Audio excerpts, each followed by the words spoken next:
was out from the Engram program, so Yeah. All right, it's time to get back into part On 2. the public one. Now, it's still January 3rd because we're getting through everyone's kind of downtime. What do you do in a downtime, which could even be you look for work or you participate in a hobby or something along those lines. Now, for this part, this is going to feature the duo of Kiri and Drez, since they both live together in this nice little apartment here. They work hard doing what they do in order to have even a little one room with a bathroom and the kind of combined like microwave, fridge, dishwasher, like all in one utility stack next to Kiri's computer setup here. Now, so you all know, I as the GM, as I've gone over the workshops, every time I've gone over net running, my eyes have glazed over and I've dissociated. However, we're playing Cyberpunk Red and there will be net running. Now, to help explain and go through it, because I am not in a point where I'm comfortable enough in my knowledge of net running to do it, I asked Lethality, especially because presumably Kiri would be kind of the bodyguard, just making sure that everything is fine for Drez while she is in that somewhat vulnerable state of breaking in.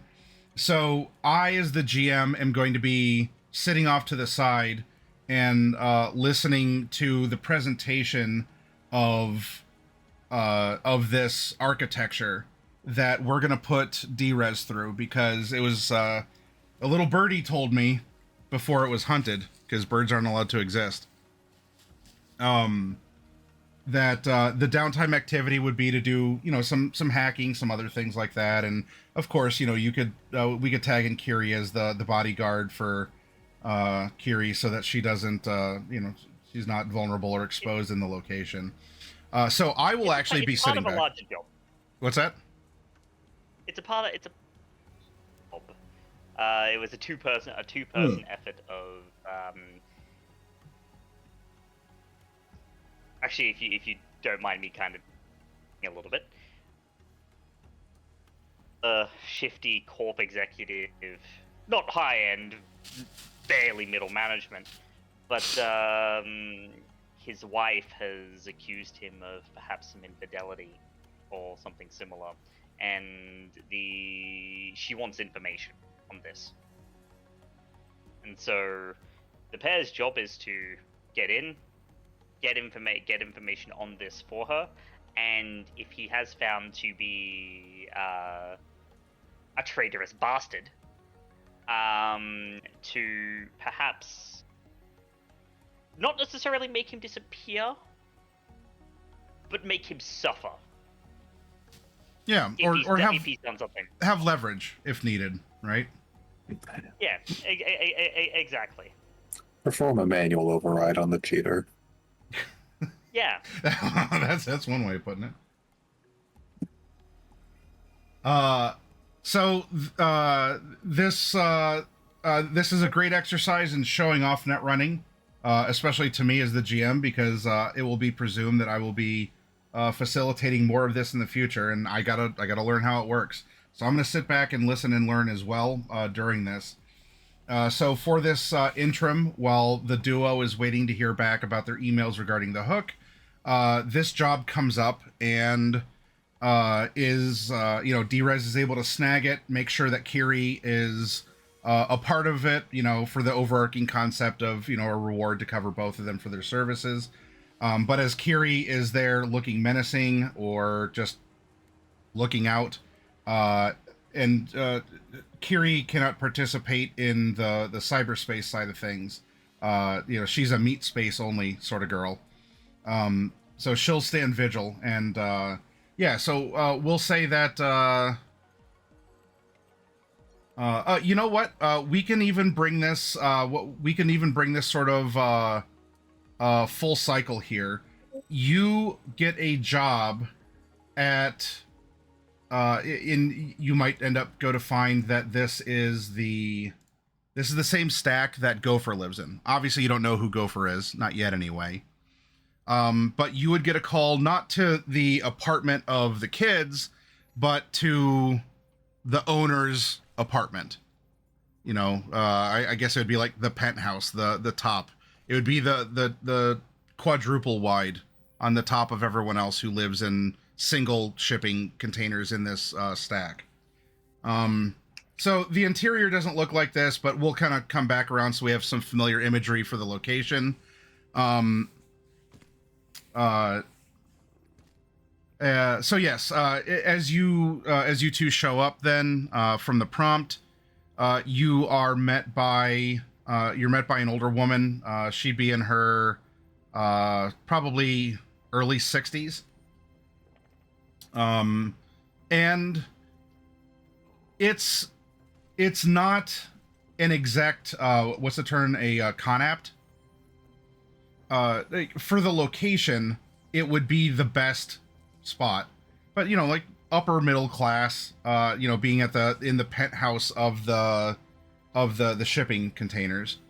So it is wider and nicer, but it's not exact living, sort of a thing. But you know, there's the knock or the ding dong. You're greeted. Oh, you must be the two ladies who answered my call. Was it Kyrie and Drez? Drez and Kiri. Oh, yeah, that's what I meant. I'm sorry. Yeah, come in. We'll sit down and we'll talk about what I need from you a little bit more. All right? And the door opens up. And Yeah, Kiri has enter. her case with her, and she has her case with her, but yeah, she's not mentioning what's in the case. Oh, look at that! It must be computer parts, right? Of a kind. Oh, yeah. I appreciate you coming all the way across town. Well, I presume you did, but you know, I tried calling my son up, but yeah, he's the computer whiz. You should see the computers that he has. I think he has like even 5 monitors. I don't know what he does with them, but he tells me all sorts of neat sounding words that sound computery, but he seemed to be kind of busy. So I needed someone else to come out. Anyway, it's a bit of a tough circumstance here. You know, I have a concern for the business computer in the office. She's trying to sound, you know, professional. Or stick to the terms of the offer that you can read between the lines if you want to. What seems to be the problem? I need your help getting into the business computer to make sure that everyone has their, you know, their rent up to date and that we have all of our work orders fulfilled.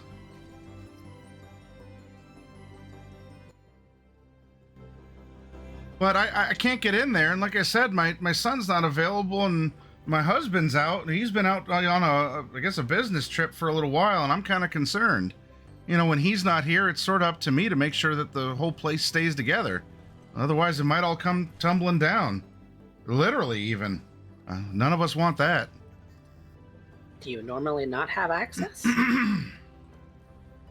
I have access in so much that if I go over and wiggle it, there's all these like little like flying toasters or something, some weird archaic stuff, and it puts me on a screen where I can, there's an input to it. It's asking for a name and a password.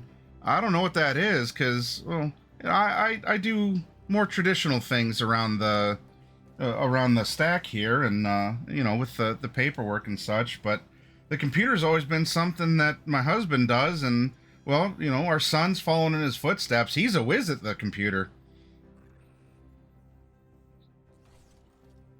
Well, you've called the right person for the job, because I happen to be a computer whiz myself. Oh, I appreciate it, and hey, I hope to, you know, it was a part of the job you agreed to, but I want to make sure that there could be personal stuff on the computer and that, you know, it stays personal, okay? So, Masters of discretion, are we?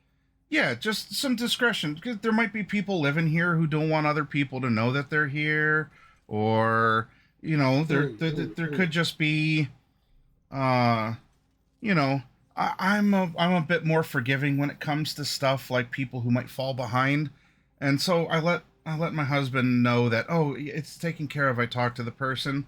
So, you know, if you find, if, you know, you get in and there's a spreadsheet or something and someone might be behind, just, you know, I want to keep it all on the down low in that regard. Like, I have it under control. I just need to, you know, be able to get in there and access things because he's gone and there's a couple things I need to know about.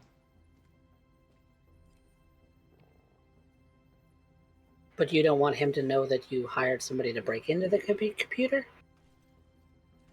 Oh, I don't want you to break in. I'm hiring you as a service technician. And you're coming to check on the connections. That's what the billable hours say. Exactly. Okay. Yeah, then I'm glad we're in agreement. And, you know, I might have some questions as I look over your shoulder because I don't know how computers work. So if you could explain a couple things to me or show me how things work, then I would really be, I'd be appreciative. Sure. Before you begin, are you hungry or thirsty? Is there something I can get you, or are you a fan of, you know, are you a fan of? I got this fresh scop that I can cook up for you in a particular way, or I have some tea I can make for you.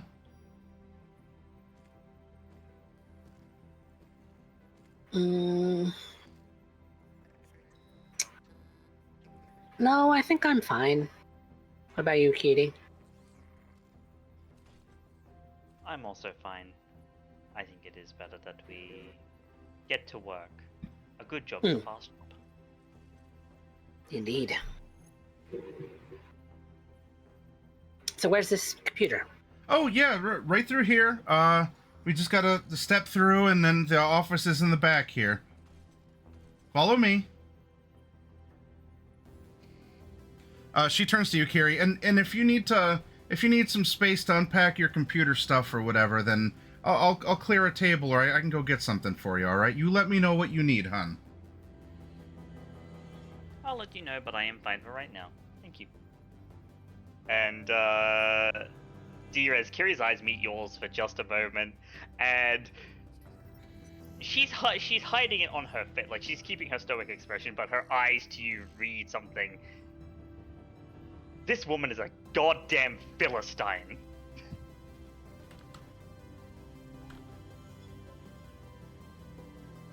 And Derez is thinking, oh, this woman is a right gonk. Yeah. Gonk could be gonk could be a word. Do you think you could turn down the AC a little bit? Oh yeah. That shouldn't be an issue. It's kind of cool out today. Even I can open a window if you want. Sure. Oh, certainly. Oh, well, bless my heart. Would you look at that? Huh. There's a bird on the sill. Hold on a moment. I have one of those things around here. She kind of totters off and comes back with a little crossbow gun. I don't suppose you don't mind, because it's on my property, right? Have you signed up for this? You can do whatever you want to on your property. Oh. Kiri hasn't signed up yet, but she's been thinking about it. Oh, wonderful. I've always wanted to try this out. And she holds her hands shaking a little bit. Mind you, the window's not open. All right, I think I can still get it in this case. And thwip breaks the glass, and the arrow just goes flying out somewhere.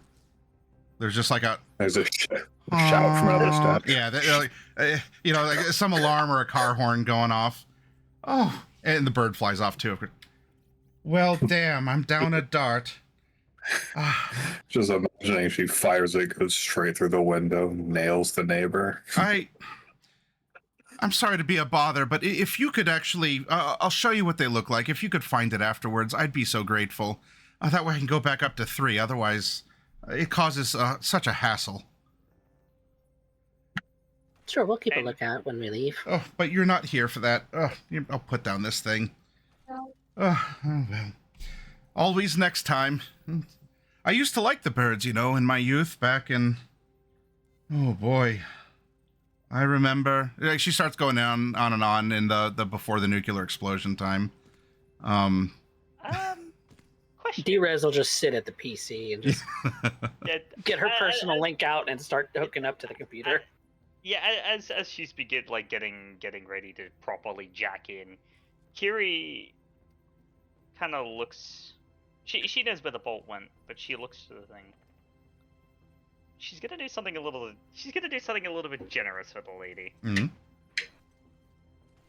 She's gonna pick up the crossbow because it's got her registered bolts in it, of course. Yeah. Is the bird still there? No, it flew off. Because the glass in the window broke and it fluttered off. Yeah. She didn't open the window before trying to shoot, which is very funny. Yeah, maybe next time then.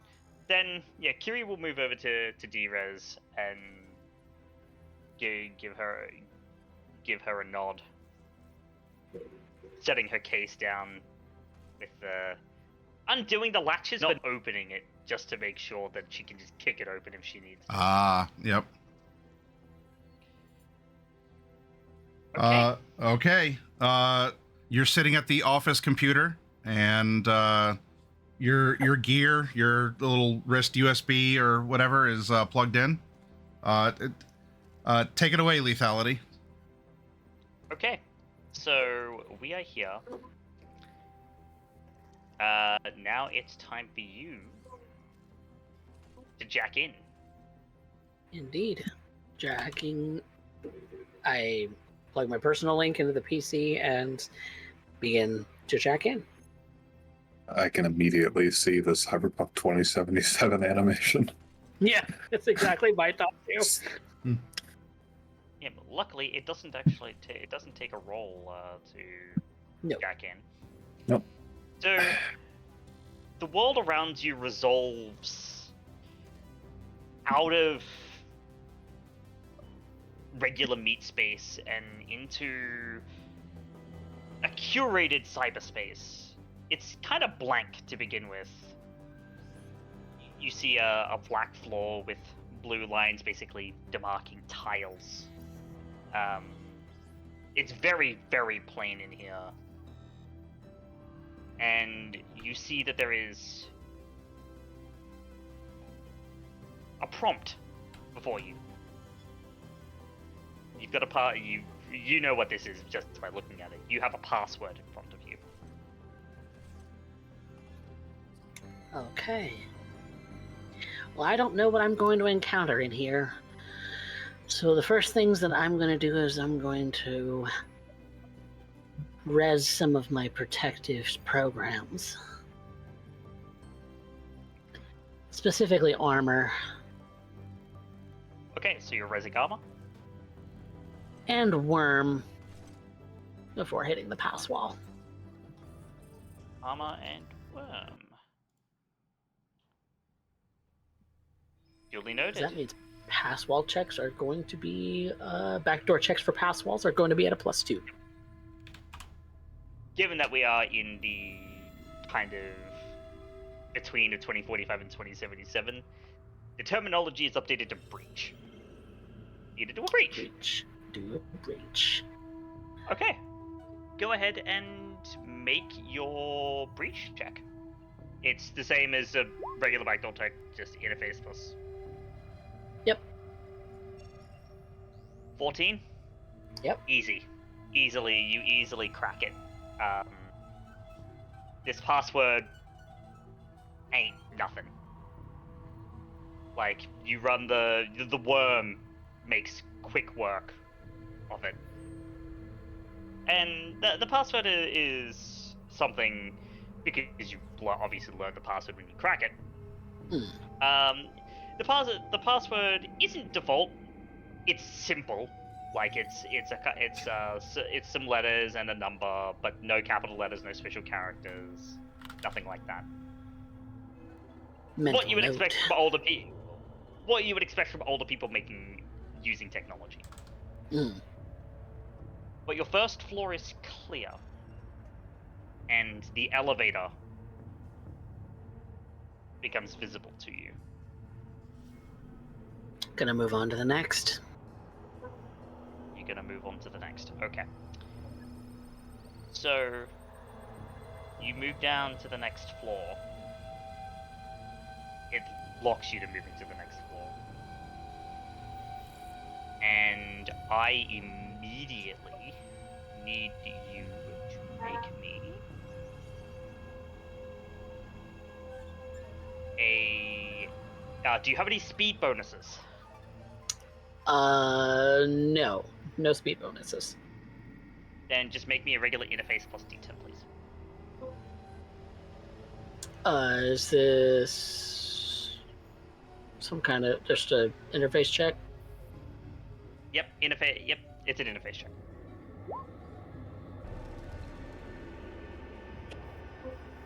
Okay, 13's not bad. Oh shit! But it wins as you make your way down to the you make your way down to the next floor. The door opens, and it's a garden. You smell flowers. You smell fresh air. You smell trees. And then you smell something rotten. Something disgusting. And you see, or rather you feel yourself get sprayed with something. Ugh. And you turn around and you see it.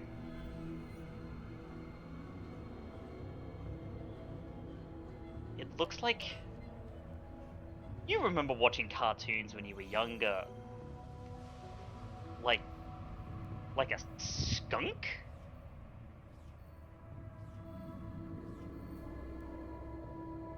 You've run into some... You know what this is just by looking at it. You've run into some black ice. Ugh. This is a skunk. And given that you lost your speed check versus it, it does hit you. You don't take any damage, but all your slide checks are at a -2 until you de-res this thing. Oh, great. Yeah, skunks are not fun. Okay. Annoying, but So if I want to slide past it, I probably ought to de-res it first. You won't have to slide past it if you de-res it. If you de-res it, you basically murder the shit out of it with attack programs, or you could just zap it too if you'd like. I have a sword. I'm gonna res sword and hit it with that. Hitting it with a sword. Go ahead and roll your sword. those things are expensive too. 11.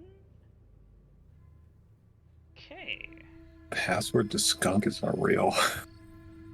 Yeah. That's a combo. It is certainly a combo.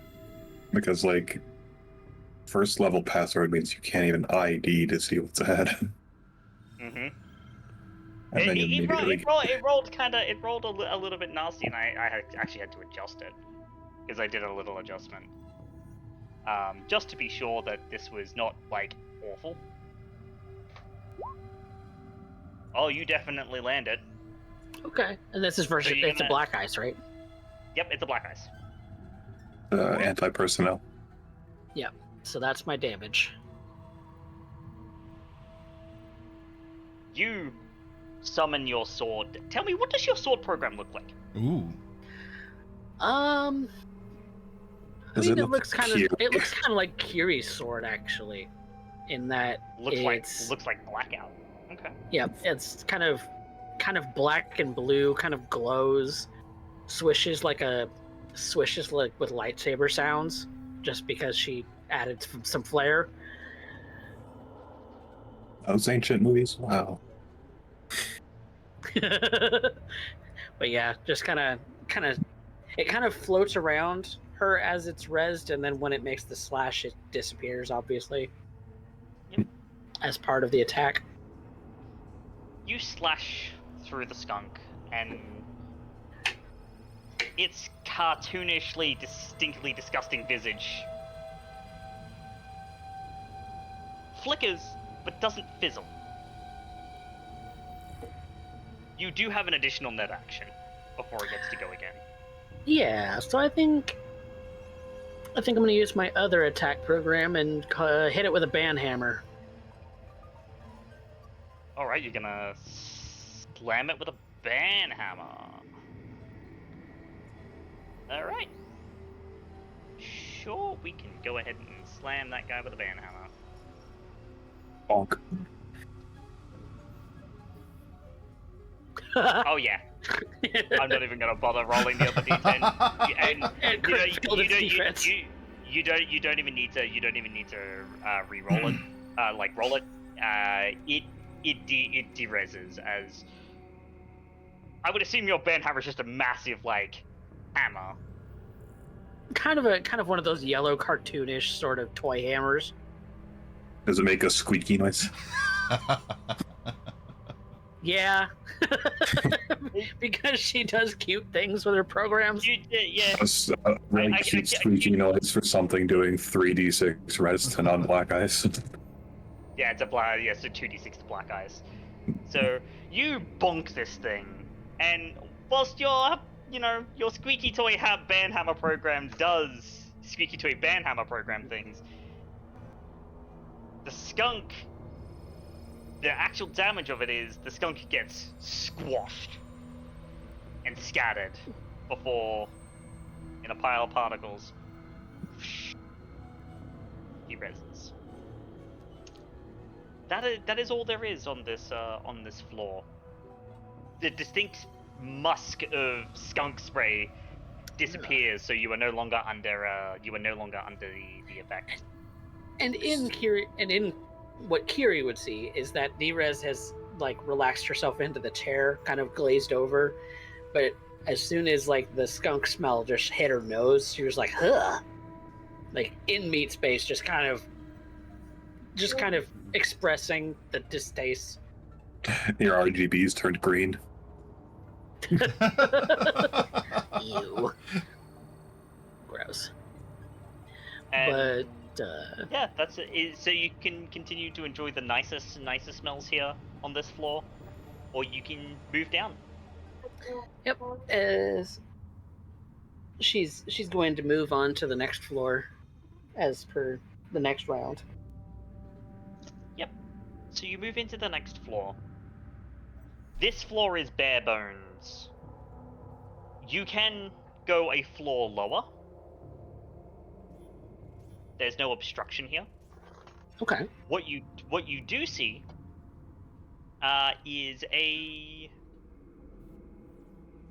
it's like the top. It's like a bare blue and black room with the tiles and everything. But there's a control panel in here. Okay. This is a control node. Okay. Just kind of going up to the control panel, I'm going to figure out what this control panel actually does for this PC. So what this control panel does is, in truth, this is the control node for all the peripherals, including cameras and everything that are attached to the PC. There is a security camera outside that can watch things.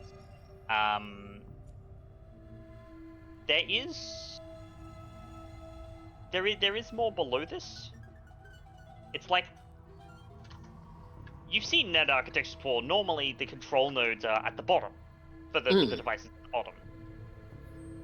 But for this one, it's here, and there's more floors below. Okay. So I'm gonna do. Can she a see quick path. the cameras, or does she need to do something to the node to access it to see through the cameras? You know, to see through the cameras, you would need to crack the control node. Okay. But you do know what they're hooked up to, so you know where they, kind of where the I camera know what is in devices each are space. attached. Okay. Yeah, you don't know what devices are attached, but to control them, you'd have to crack the node. Okay. Okay. Well, that's kind of important because she wanted me to give her access to this PC. But I also want to figure out what beyond this control node, because that is weird. So I'm going to do a Pathfinder check. All right, you're gonna Pathfinder check. Go ahead and give me your Pathfinder check, please. Oof. Ooh. Oh no. Oh. I crit failed on a mega crit That fail. is You stuff threw your that is Pathfinder crit into the fails. digital wall. You were like, go, my little homing pigeon program, straight into the brick wall of the code architecture. You see, Right into the firewall. no, you see. The Pathfinder's just a little dragonfly, just gets zapped. Darkness. Black. And it's all you see. Someone There's stayed past the black wall. There's things down there. You can figure that out just by virtue of the fact that this is There's what another would door. otherwise be. Yeah. There's another door. But what's behind that, you have no idea. Okay. Well, before I go traipsing beyond the wall, I'm gonna crack the control node. Sure. Go ahead and make me a. That's the control check. Yes, it is a control check.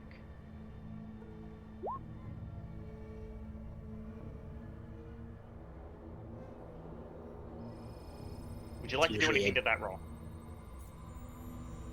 Because you do have No, luck. I haven't are told we- you the result yet. So, I haven't told you the result, so you do have a chance to use luck if you would like. Okay. That's why I'm asking now. Yeah. I'm gonna add 2 luck. 2 luck? 2 luck? Yeah.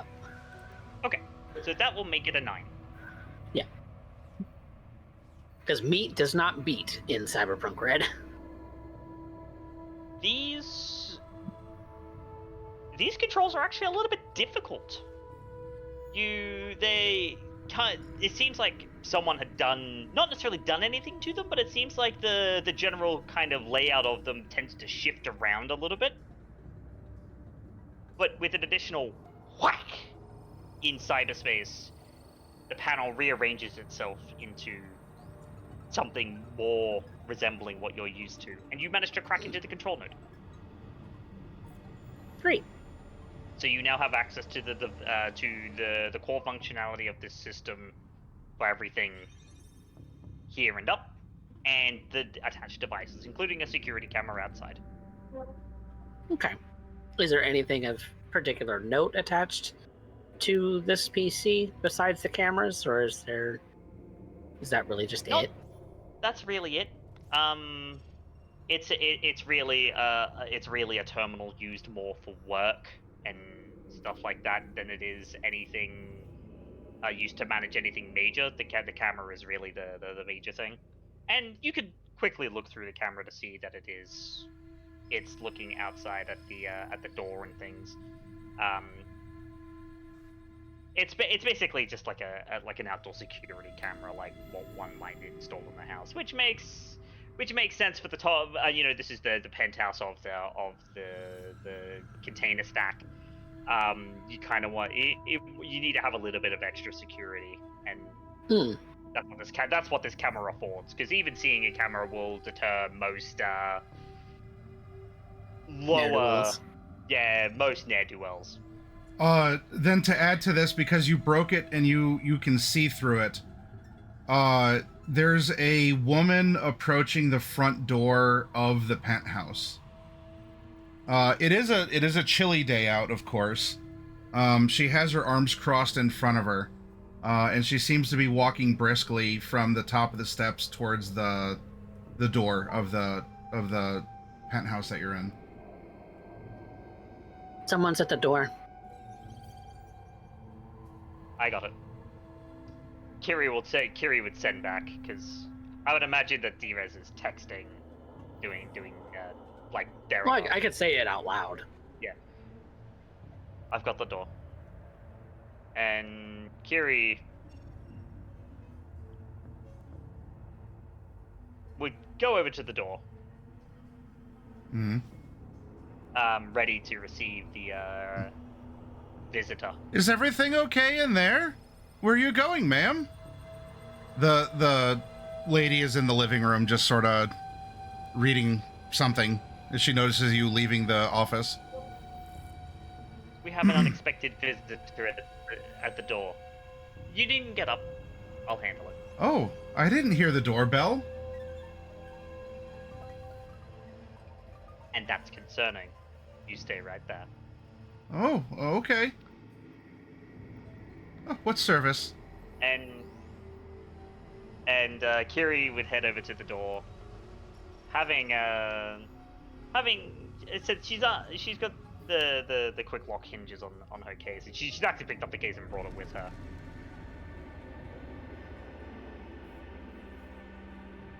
And she's preparing for the knock.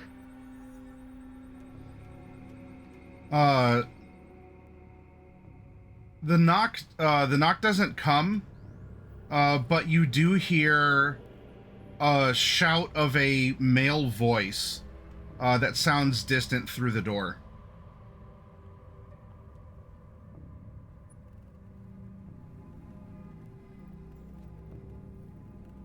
Was it like a word, or is it just a hey? Or It was too far away to make out, other than it's a distinct male shout. Outside the door and at a distance away. Drez, are you still in the cameras? I'm not in. I'm keeping an eye on the cameras for now, just so that I can watch to see what happens. Okay. A man with a gun is coming up the stairs and is just turning onto the hallway that would lead down to the door to the penthouse. It looks like it's a camera. There's not a microphone, but he points with the gun and he seems to shout something. And I'll relay that to Kiri over the hollow.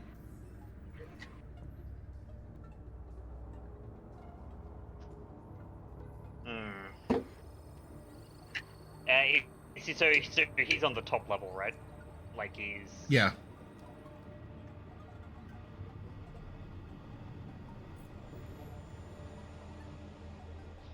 Right. Given that he's coming with a gun, Kiri is going to move back. I'll need you to clear a table for me. Oh, certainly. Did you want that scop that I had? She gets up and she starts fussing with stuff on a coffee table. No time. And Kiri would put the case down as soon as there's space. And are we she playing flicks it board open games? And... Oh, that's not a board game. No, that's not a board game at all. But as what in the large case, what the woman will see is 3 distinct spaces filled with 3 distinct weapons. The first is a large, very beautiful-looking Militech Ninja sniper rifle, silenced and with a long-range scope. The second, I forget exactly which heavy SMG I used, but there's a heavy SMG, and in the third spot there is a very beautiful-looking sword. And the sword is what Kiri grabs from the case and straps via the quick lock to her belt. Ding dong, ding dong, ding dong, ding dong, ding dong, ding dong, ding dong, ding dong. The And woman uncrosses her Kiri- arms on camera and is like furiously tapping at the doorbell. You can see And- Drez. And Kiri would gesture to the woman to like go in the living room and sit down if I tell you, yuck. Oh, okay. And Kiri would walk over to the door. Can I help you?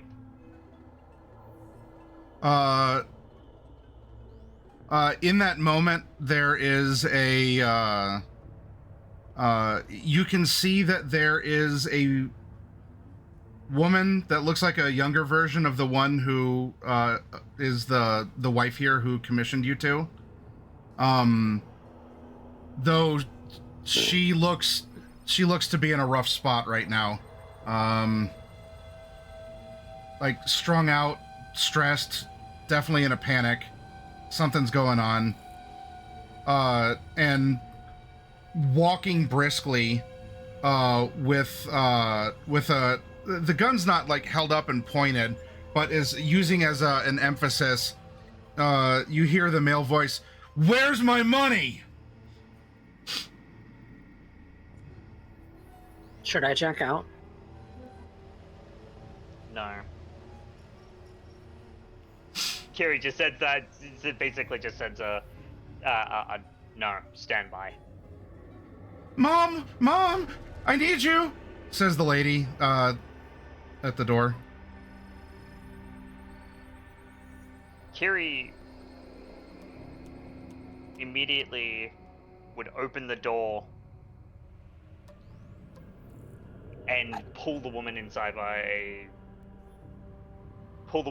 and behind her by one hand. And if she goes to say anything, Kiri just kind of raises a finger to her lips like, shh.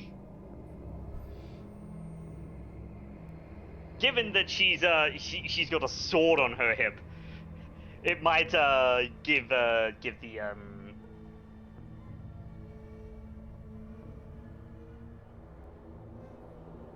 woman pause if she does decide to complain. Drez, you see the man walk up to the door. And conversely, Kiri, you would hear that with the bottom of the pistol handle, there's a knock, knock, knock. You can't hide at your mom's forever. Where's the money?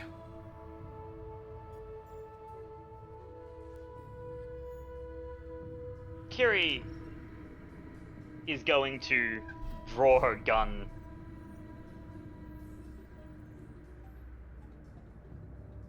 Because she's still got her heavy pistol in her jacket. She's going to draw it, and she's going to open the door, basically having the gun leveled at this guy. Not pulling the trigger, just leveling it at him.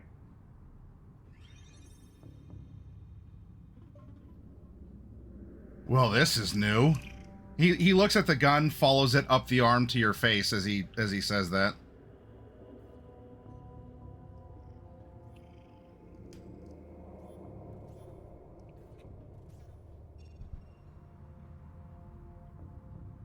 So,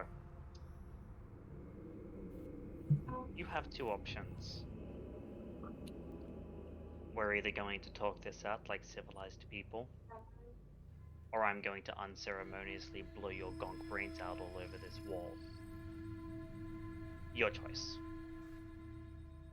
There ain't nothing to talk about. That junkie bitch owes me money.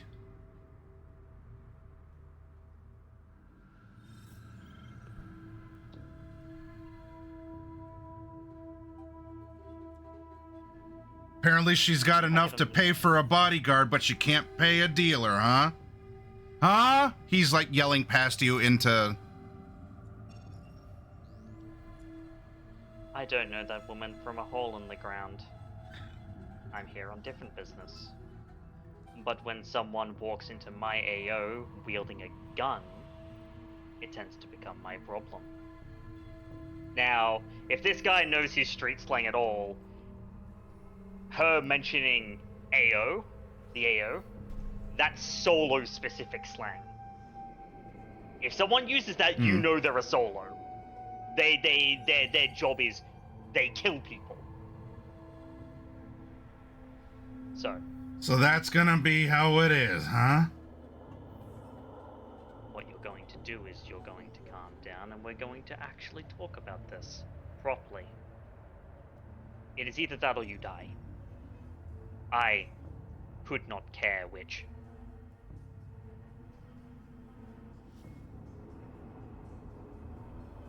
I could deafen him from here.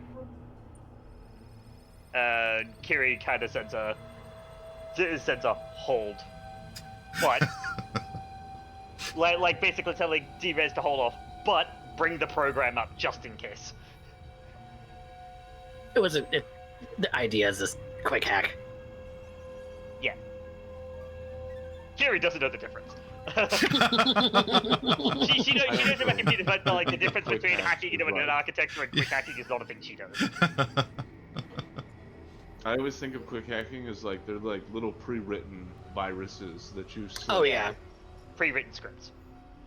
Yeah. on the fly. Yep. I believe they're referred to as daemons Mhm. So by 2077. Damon is very. yeah, except a demon Don't, in. don't even say that name again. Yeah. Damon is a very scary form of demon. Mhm. No need to pull the trigger on me. I'm just here to collect what's owed. And if it ain't much today, it's gonna be another one. And it won't be just me either. How much does she owe you?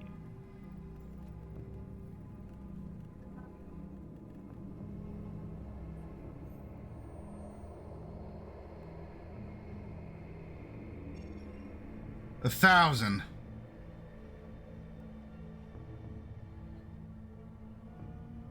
Kiri's gonna kind of size this guy up.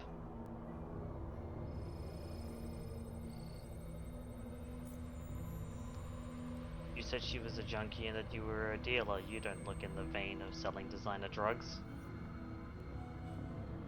I collect. That's the deal.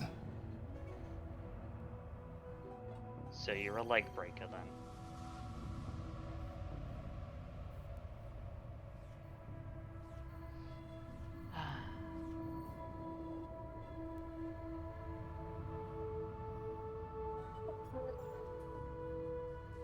Then here's what's going to happen.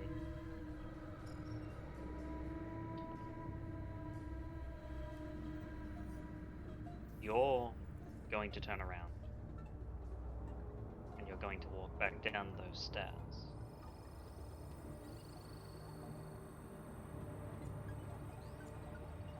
Or there is going to be a lot worse that happens to you than simply me blowing your head off. And if you have thoughts of calling friends,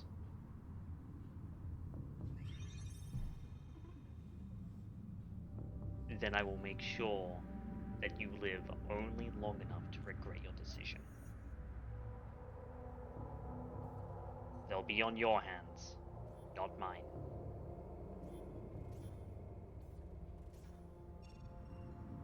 So is the gonk who sends his tombs to their deaths.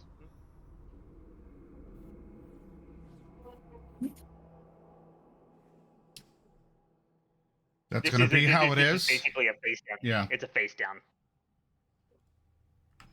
Let's roll some d10s. Now I have a question. Yes. Would I have a reputation bonus from yesterday? Would they be aware of what went down in the scrapyard?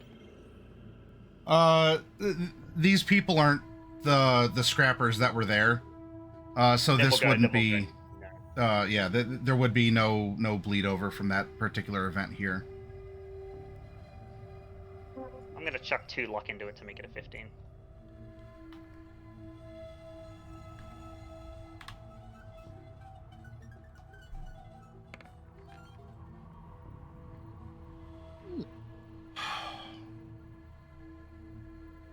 He's holding the gun, but he's putting his hands up. I guess it's gonna be another day. Just know he's yelling past you into the living room. You're cut off, Toots.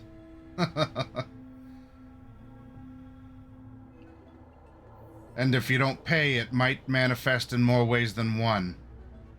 He takes a couple steps back. Hands up, gun in the hand, still. And Carrie just makes a gesture to the stairwell. He very overtly holsters his piece. And he begins walking. And Curie just shuts the door, turning around to the rather roughed up woman.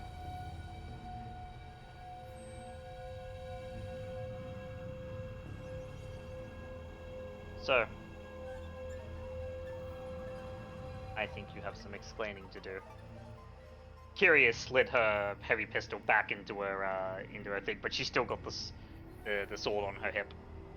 And of course, there is the case that is on the table. That is she shut it again, but she didn't relatch it. While the side conversation goes on, I don't know what you can do through the camera, D-Rez. You can make a perception at the very least if you have. Yep. I don't know if there's like programs to zoom or enhance or something.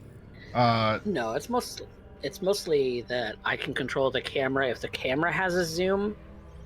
At this point, The camera, if not, the camera would have a zoom. It's a security camera, so it would probably have a zoom. No mic because it's not that fancy, but it would have a zoom and probably the ability, a small range of motion to swivel.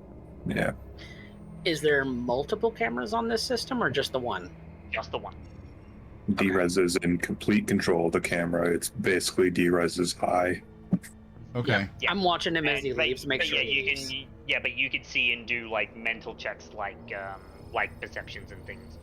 Perception, human perception, things like that. You can do that through the camera. Yeah. Yeah, I'm gonna watch him and make sure that he leaves. Okay. It's very funny to consider when you take control of a node, you've basically, in a way, made that part of your body. Okay. Mhm. Then make a perception through the camera. Okay.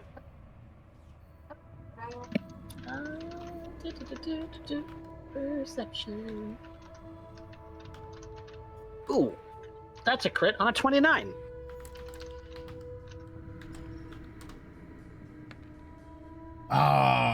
Where's all my crits now this week? Gosh, the 10's kind of facing me. I don't think that counts though. All right. You see that as he leaves and he is getting ready to turn the corner and go down the steps and he'd be out of visual range. At the top of the steps, his hand lingers for a little while on the top railing, and the last thing that slides off the railing as he starts going down would be his middle finger, as if he like pressed something, or he wasn't just gripping to get the handle or the bar to go down, to take safe steps down the somewhat rickety, like the steel stairs. He grabs it, there's something, and then there's a sort of that trace of the middle finger from underneath the rail, and then he leaves.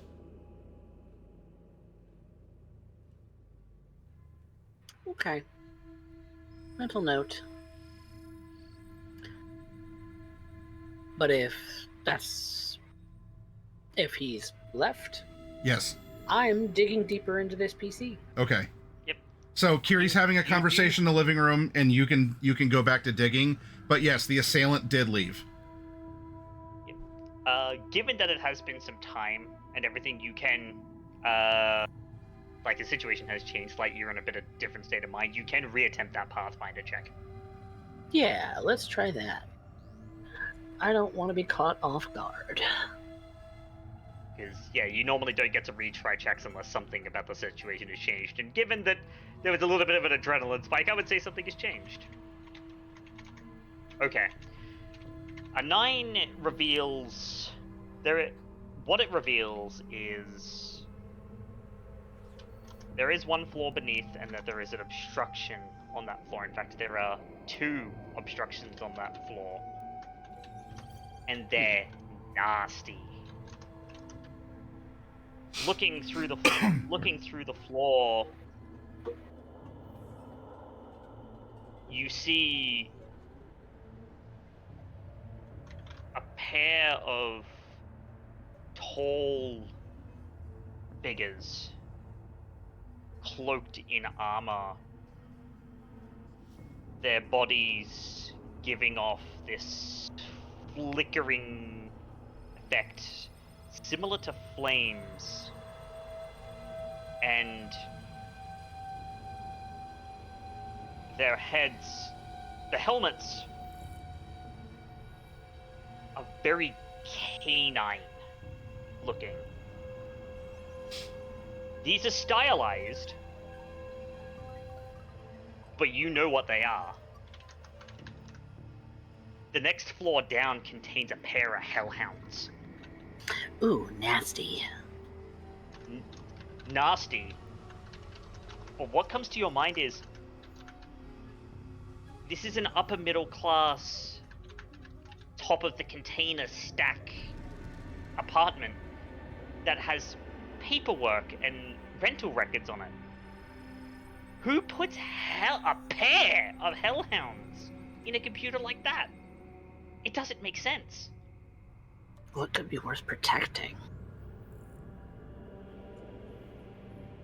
Like that. But you know they're down there, and you know that if you're not on the ball, immediately on the ball, they will literally set you on fire. Yep. So, to prepare for going a little bit deeper, I am going to also res flak as another form of defense. Resing flak. That way I have 2 different armor programs.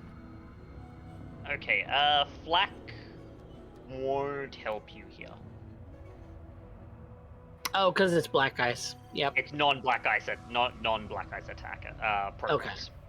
Yeah. Flak is Flak. flak is like good for anti, like versus other netrunners, but versus black ice it does you no good. Yeah. I think there's like maybe one specific black ice it can help against because of its wording, but yeah. Yeah. So. Oh yeah. Bloody, what is it Well, called? I don't have Yeah, any that's- other defenses to res at this point, except that I'll have my attacks ready. All right. But I'm Then- going to move on to the next floor. Okay. Ready for the So we're gonna- hellhounds. So we're gonna resolve these one at a time because they are still lying in wait for you, and even though that they're there, you still have to outspeed getting tagged. So, do a check or an interface check for me, please. Would that be a slide? No, free combat with a non. No, because you're just going down to the next floor. Okay. A slide check would be once you manage to avoid them, then you can slide past. All right, I'm going to pour another 2 luck into this. Another 2 luck. Okay. Okay, makes it a 12. You managed to avoid the first one. Doesn't tag you. Okay. Is that the same for the second one? I'm gonna give you the option here. Either you can take that 12 as a DV, and that the second one has to beat, or you can make a second roll. I'm going to take the 12 as a DV instead. I think that's fair, given that there's 2 of them and they're probably acting in concert with each other. Yep.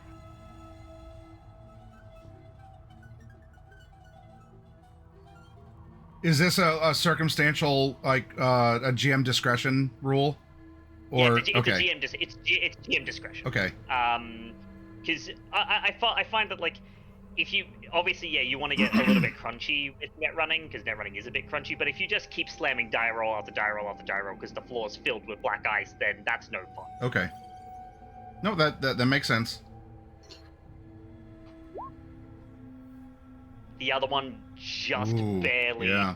You come in and you didn't see that with your Pathfinder, but they're wielding massive flaming axes that are covered in white lines, and as you walk into the floor, they both slam at you, but you manage to avoid it. And they turn to you, and So they've caught me, basically. I can't slide past them. no, you can slide past them. You can flee. They just when you get into an encounter with black ice, they're lying in wait. You roll the speed check to see if they get a free hit on you, and then you actually go into net combat versus them. So you're in net combat now, and you can choose to just slide past them if you would like. But you hear them under their helmets, murmuring in metallic voices. T-Res, T-Res, T-Res. And they're locked on. It's a mixture of like a metallic voice and growling. Okay. I'm gonna try and slide past them to try and get to the next floor instead. Okay, let me just check the stuff on sliding. And I'm gonna pour my last point of luck into it. Alright, so yeah, these ones you will need to slide past them one at a time. So it'll be 2 rolls. Yeah. Ew. First one's a 7, then. You do have 2 fickle favors, I believe. You do, and you can spend those 2 if you would like. Yeah, so I'll make that a 9 instead. Alright. Ick. You don't manage to slide past the first one. So do I even get an attempt at the second one? Yeah, you do. Yeah. Yep, you still get an attempt at the second one. Okay. You have like so many actions, and then you hand it off back to I them. believe at your rank it's 3 net actions. Yep, I have 3 net actions.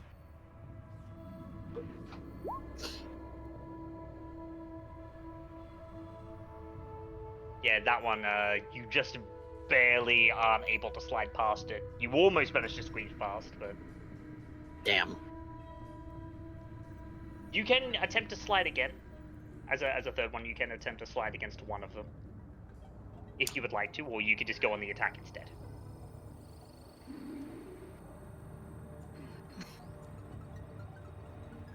Yeah, normally we'd also have like initiative and stuff in here, but given that it's it's 2 Only of them myself and them. thing- Yeah.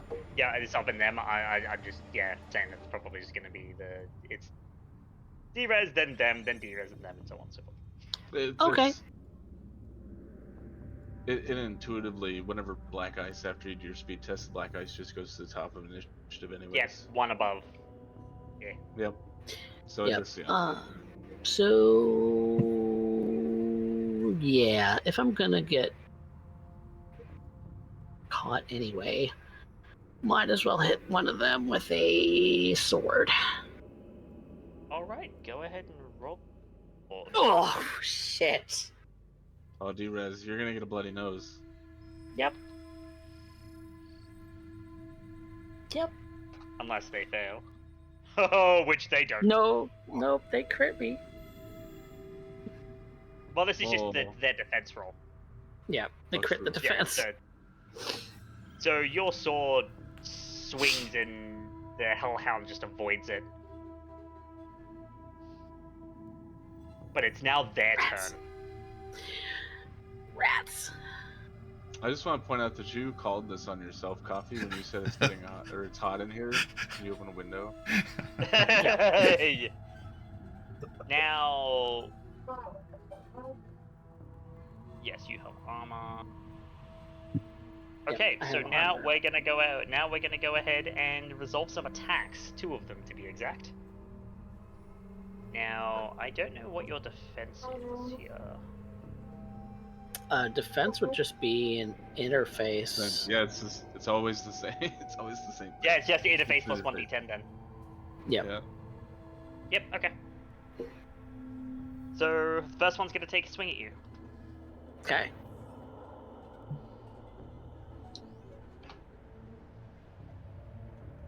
Ooh. Nope. And it is gonna I hit. do not successfully defend. So Drez has And you do a have fickle armor. favor now floating. It wouldn't one wouldn't 13 help, wouldn't help. one off. So you are gonna take 3 points of HP damage directly to your brain. Armor lowers all brain damage you would receive by 4 as long as this program remains res. Yep. No. Or already took that into account. Oh. So 3 health damage. And you feel hot, like physically very Ugh. hot, as your sprite, your avatar, whatever it is that looks like, which we'll talk about in a second. Doubly so because your physical body is also going up in flames, Miguel. I hope these people Oh. have fire insurance.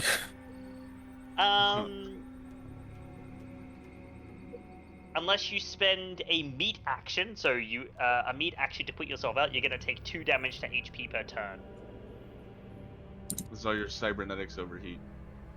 Yeah. It's my Yeah, in this favorite case, back in in this- 2077. Yeah, in this case, I would say it is probably closer to the fact that you are actually overheating, given that your cyber deck is inside you. It's not Yeah. like an external one where it would like burst into flames, but it is. You feel very, very, very hot. And the second having one's a also hard going to time. take a swing. And the second one's going to take a swing at you too. Yeah, Calculating you have damage. been very unlucky. I have. It's awful. Hate it. Oh I don't know well, what luck the might be difference is. changing. Yeah. Now We watch. got 5. I don't want to call it Defense a versus coffee a for the 5. roll of 1. Yep. Okay. Ooh. Hey, All right, and you avoid the first. So the first axe slams into you, and you see it, you feel it. These white and black and yellow flames just. And the second one attempts to take a swing at you too, but you manage to duck out of the way as the axe goes right over your virtual head. It is now your turn. You are overheating. Yeah.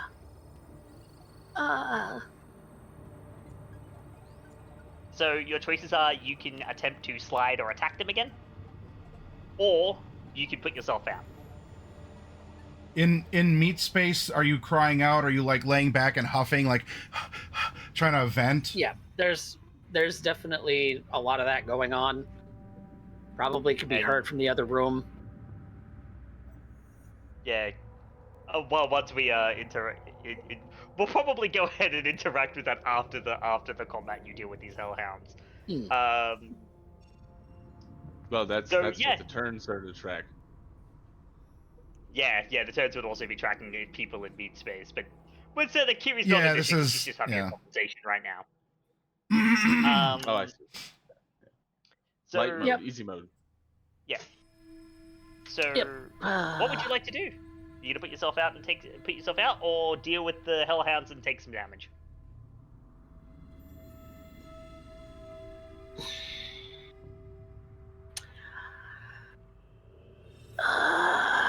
I am gonna deal with the hellhounds and take some damage. Okay. So I take 2 damage at the start of my No. turn, right? It'll be at end. the end of your turn. End of your turn. Okay. So I'm going to hit the first one with a sword. First one At with least the sword. attempt to. Yes.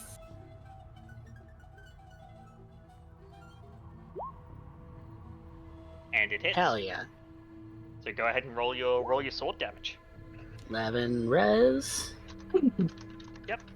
Marked that down. Same one with a banhammer.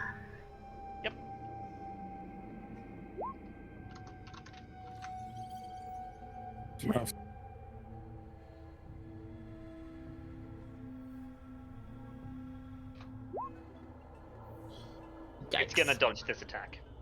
You do have a third net action. You can attempt to slide past the other one, or just attack with a zap. Yeah, I'm gonna attack with a zap. Okay.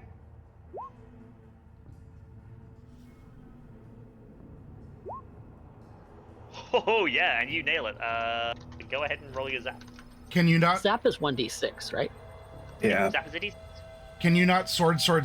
Is it one weapon No, or? it's one per program. one attack program. If you bring 3 swords, you can. Okay. Yeah, exactly. Yeah. That's So why I have it's- sword and banhammer. Speaking of like the MMO thing, after using sword, it goes on cooldown. Okay. Yeah. So 5 damage. Whoo, spicy. Okay, and you will And the take zap 2 just HP kind of damage. looks like a lightning bolt just kind of ejected from her hand. Okay. Cyber mage. Yep, that's what I do. You're gonna take 2 HP damage at the end of your turn, Okay. and the other 2 for their part in all of this are just gonna start sledging away at you. I love the drawings we've added. We're making the combat come to life. We got your banhammer there, and your Yep. sword. So that's versus me defending. Yep. It just an evade, Woo! and you managed I to defended. dodge the first one. Hell The yeah. second one is also gonna. The second one's also gonna attack you. 12. Ooh. Oof. This Ouch. one's gonna hit ya. Luckily, there's no Ouchie, extra damage. And luckily, Hellhound Fire only a doesn't single. stack. Single damage, and yeah, Hellhound Fire doesn't stack.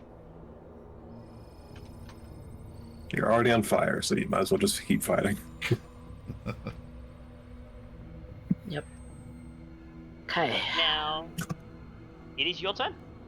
Again, need action to put yourself out, or you're just going to continue fighting the Hellhounds.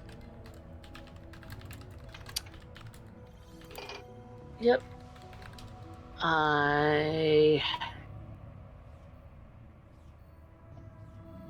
I'm still gonna go after that same one with a sword. Sure.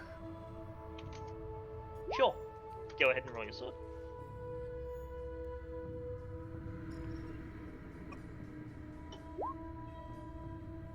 Yeah, let's go. Go ahead and roll your sword.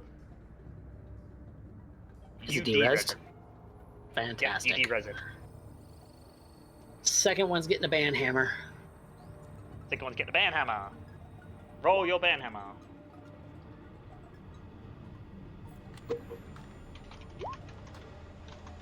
Yeah, It's let's gonna go. take a banhammer to the face. Uh-huh. And takes 5 res. And I'm gonna do a zap on it again. Sure. This like incredibly epic fantasy looking cyber fire warrior gets hit with a squeaky hammer. So allow me to describe. So now that's the end of the attack round, as it were. Allow me to describe what happened there. Your sword manifests and you cut through this thing, and the first one, it falls to its knees and de-reses in a shower of blue sparks. The second one takes the squeaky hammer, but the banhammer dunk leaves a dent in the chest plate of this armor, which just reveals more flame underneath.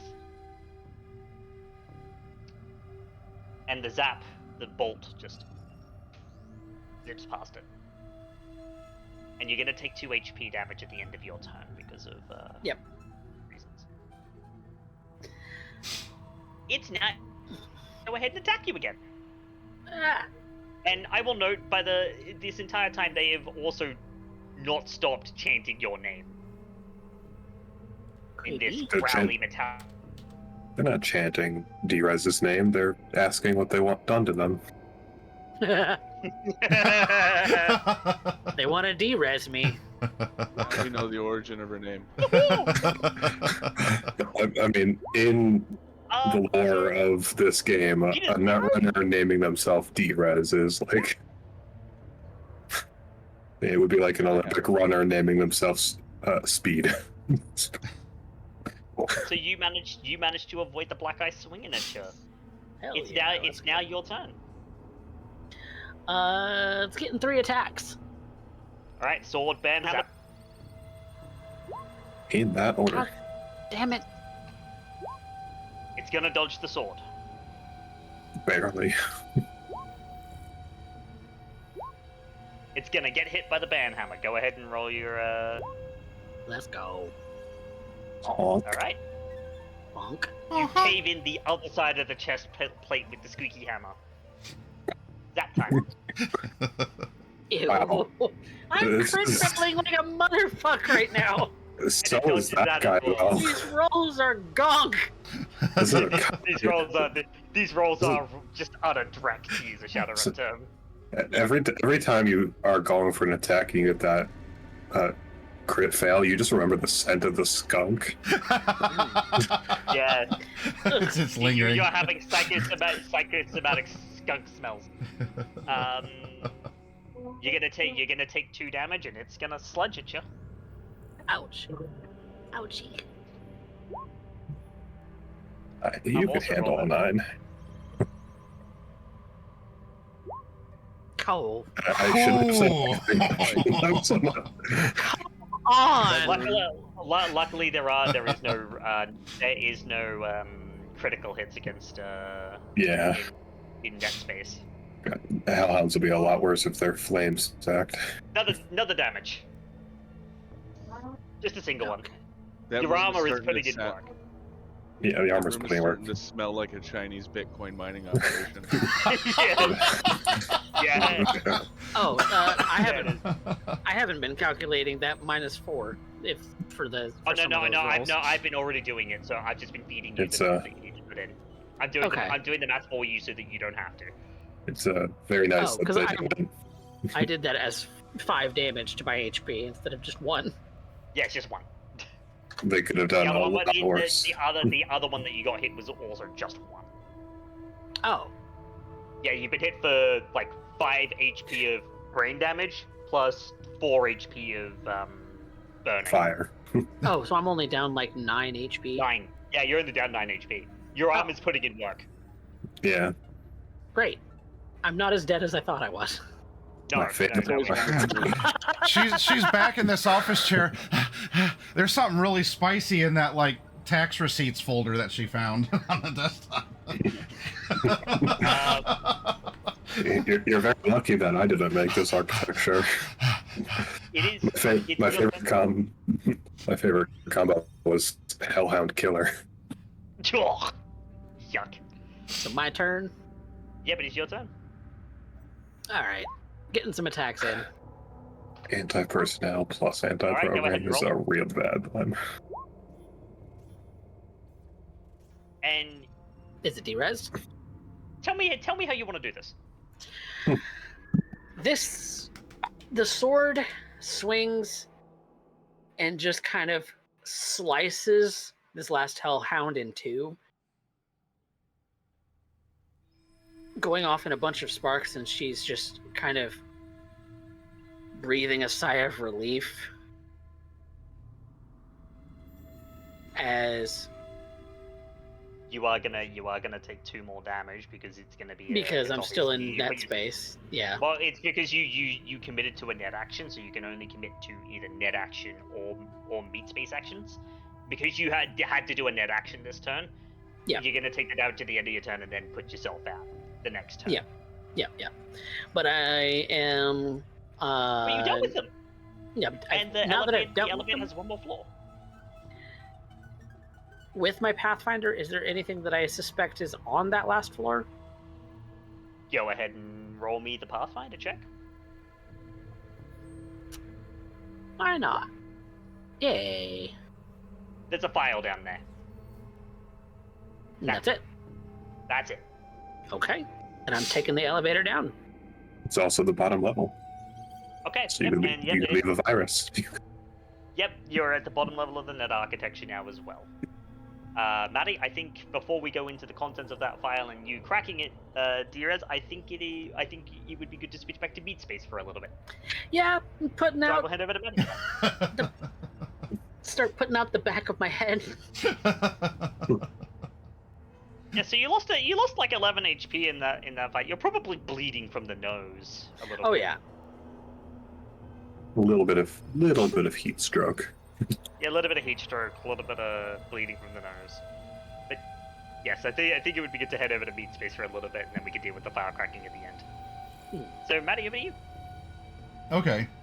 Well, as for what you've done in this time, Kiri, which may have distracted you from any sort of like kind of groaning or like overheated panting from Drez in the office, is it's apparent that the young girl is the daughter of the older woman here, and she's in a very weird state, where her eyes are kind of like glassy, but her breathing and her heart is just so maybe you think you're hearing that panting from her or something that's overriding the epic battle over the homework / tax receipt file in the office. And she's somewhat incoherent. She just keeps saying, I need to give him the money. I owe him money. It's I gotta pay. It's too much of the black lace. And then the older woman looks at you, you're like, I don't know what it is. I guess she just keeps buying some knickers or something, and she's run up a tab. No. And Kiri is actually going to kneel down to her, looking at those glassy eyes. I mean, black lace is a pretty popular street drug. I think Kiri would know about it. No, ma'am, I am sorry, but your daughter has been taking drugs.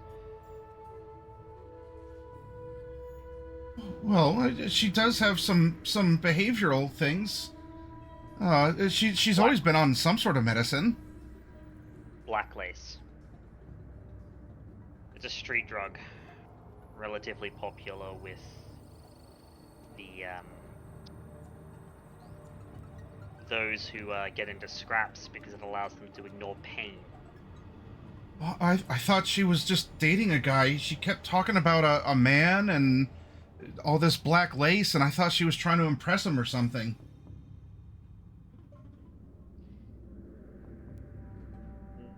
Fortunately, the truth is a lot more dire than... And I imagine this would probably be a paramedic check. Yeah, paramedic seems more than first aid, because this is a more powerful drug. Well, it's more, I'm not, like, obviously first aid would be if I'm trying to do something for her, but it's more a matter of I'm just perceiving her to see the signs of addiction, which I would say that paramedic would probably make sense to see if she actually knows this. I mean, if she's 1,000 in the hole for black lace addiction, that's 20 doses. So yeah, a common person succeeding 20 DV17 resist torture drugs to not become addicted. Yeah. I want you to roll that for me. I would assume given that he did say that she does have a bit of street knowledge. She knows for a fact like what a dose of black lace would probably go for, and that she's apparently 1,000 eddies in the hole. That she's probably been taking quite a bit of the stuff, so there is probably a very good chance that she is addicted, because black lace is highly addictive. Yeah, it also lasts a full day.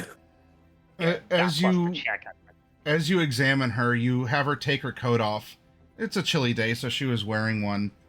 And it's clear that she's been on this. As you actually see infected gouges, like she's been scratching at herself. Because like you saw her like this, but she was wearing a coat. And you just see infected gouges like in her skin. Like you can... It's a gruesome sight.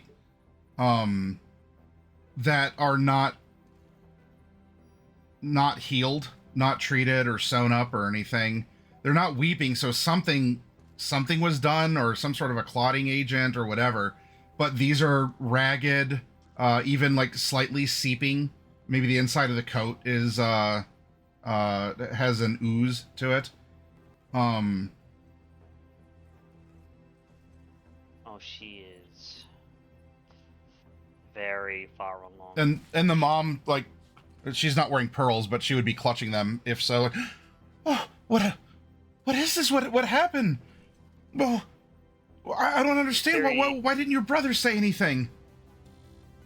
Kiri kind of holds up a hand for a moment, just to kind of calm her for a moment, and she looks this glassy woman dead in the eyes. You don't feel anything anymore, do you?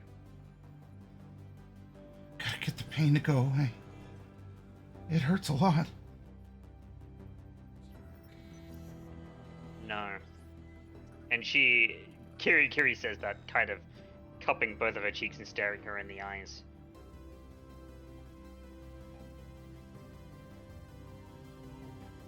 You've been depressing your nerves. You need to feel this. Because if you don't, there's a chance you won't feel anything ever again. What? No, my arms hurt. I just gotta make it stop. That's all. Grit your teeth. Grit your teeth. What? I don't understand. I just gotta get the pain to go away, and she's still like panting, like her heart is beating and she's breathing. She sounds like she's out of breath, and she's been sitting on the couch. And Kiri would look to the older woman now.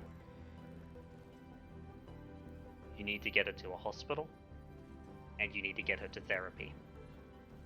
Oh yeah, I can call trauma team. Well, we have a family plan. Small blessings were able to afford such a thing. She gets up and she starts shuffling over to the office. D-Rez, how do you look? What are you doing as you're discovered by this old lady? Well, she's got a bloody nose. She's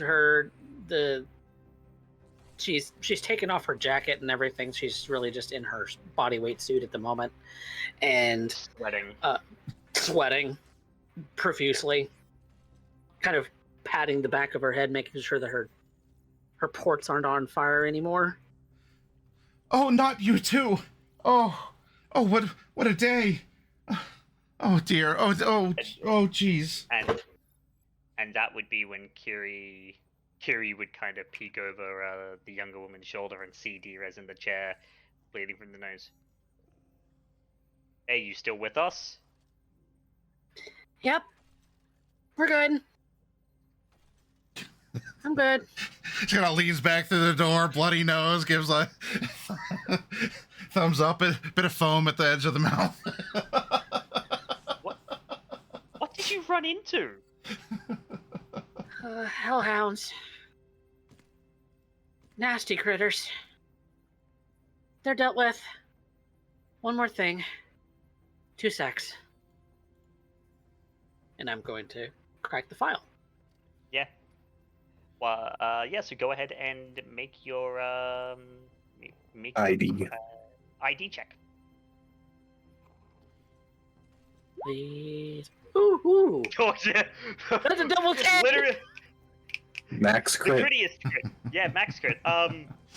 Password It was 123. DV8, yeah. Got it. Oh, sorry, not even DV8, DV6. You That's cracked this my- file. That's my favorite Cyberpunk character, Max Critical.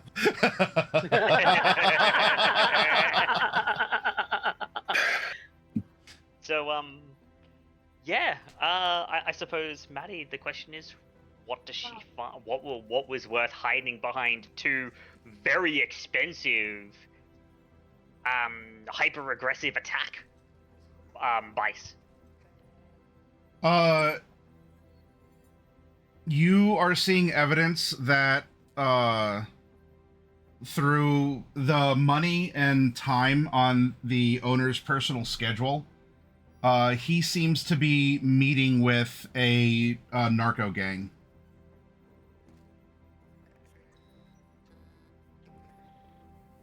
I am saving that information. Yeah, 'cause I'm pretty certain two Hellhounds is as much money as drug addict is in the hole for. No, it's more. Because More? of the fact when you install multiple ice onto a single floor, it costs the cost of both the ice times the number of ice on the floor. So So that's it's 2K, double it's what she's in the hole. 2K. So, what you thought was going to be some sort of a indiscretion or whatever ends up being, I mean, I guess there could be that, but the file is that he seems to be communicating with and transferring money to a narco gang in Night City. And in the background, you hear the lady calling for trauma team and giving her policy number and all that. Okay. I even have a ET policy. And Oh, so, sweetie, Drez. I'm on with trauma team. Do you want me to have them? Do you have a policy? nope. Oh, Nope. I'm sorry No to need. hear that. No need. Okay, yeah, it'll be just the one then. All right, thank you. Now that I have this information, I am going to safely jack out. Yep, you jack out of the net architecture, and your eyes flutter open. I will note too, just as a quick note, where you were fighting the Hellhounds, it was like a gladiatorial arena out of like ancient Rome. Like the sort of stuff that they think is more myth than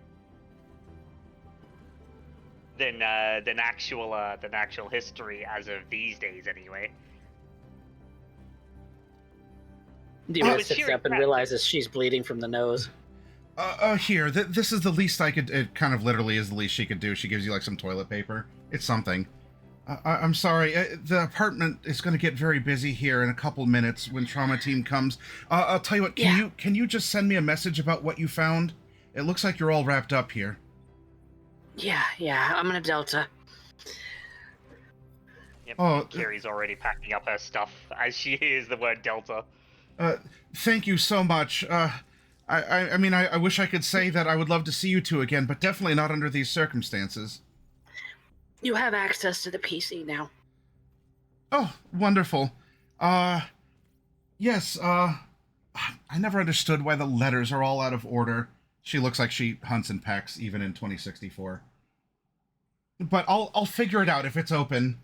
He's been gone for a while, and for all I know, he's going to be out for several more nights. An old bird like me. Don't hunt me, please. I'll do my best if it's open. Yeah. I'll send you the deets later. All right, very good. Now, please take some. As she's walking out, as she brings you like some scop, just take something with you. I mean, look at you. You need it. Well, maybe not so much on your thighs, dear, but the rest of you needs it. Here, eat it, please. If Diaz goes to say something, Kiri just kind of puts her head on her shoulder like, Yeah. We're gonna go. let's move. Now, and she turns to the older woman. But when trauma team arrives, you need to tell them that she has a severe black lace addiction. Understood. They'll know what to do. And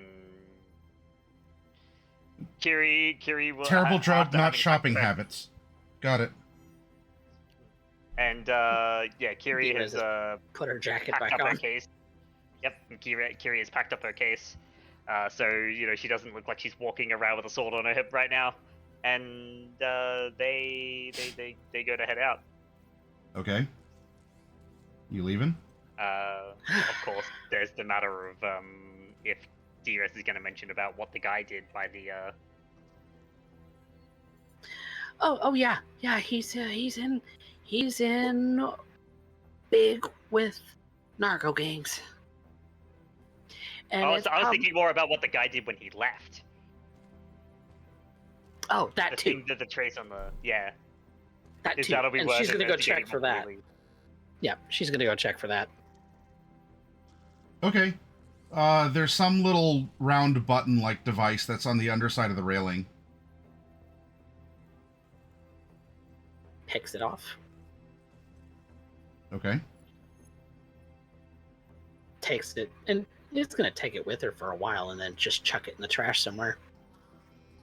Okay. All right. So you descend the steps. And you'd hear the trauma team AV.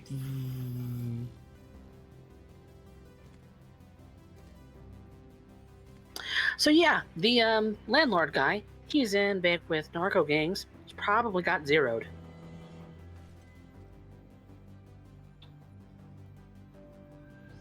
And that's how she got the hookup.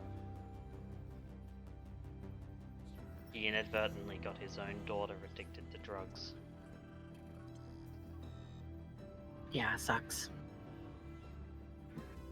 If he's not zeroed, he should be. He's not zero, and we find him. For Kiri kind of gives that look of that guy is dead on sight if she sees him. for fun crossover, because you're going to see each other really soon at the hook anyway. Gopher, from your own little apartment, or your own container, you hear the and you hear the wee woo of trauma team, and so you're stepping out of your container. They're probably landing on your observation spot, and as you are like walking out, maybe curiously peeking, there's these two ladies you've never seen before that are walking down the steps and having a conversation about something. They're really calm despite what's going on, but Yeah, I was thinking about him kind of like being at his spot. oh, okay. When trauma team just comes, when the trauma team AV comes, and it's like, oh, I think that's a new record for crossing paths with trauma team. then First week of the new year.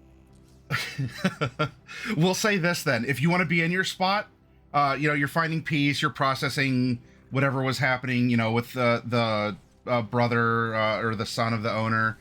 Trauma team's coming from the perch, because you can kind of like look down the steps, and they're in the penthouse anyway, so you're like effectively on the roof of the penthouse, right? Because you're at the tippy top, and they let you build a bench up there and everything.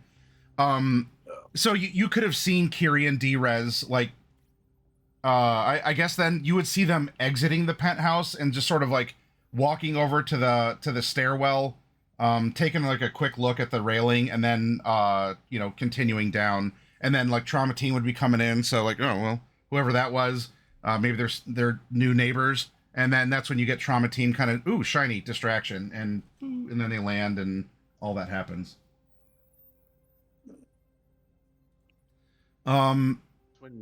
That's when you need one of those party crackers. Trauma team lands, and you're just like, "Boo! Yeah. Party's on!" And that's where you get summarily mag dumped by a tsunami arms healer. Yeah, like, oh hey, trauma team's here, and then like the security detail comes out, like, sir, on your knees behind your head, we're here to help.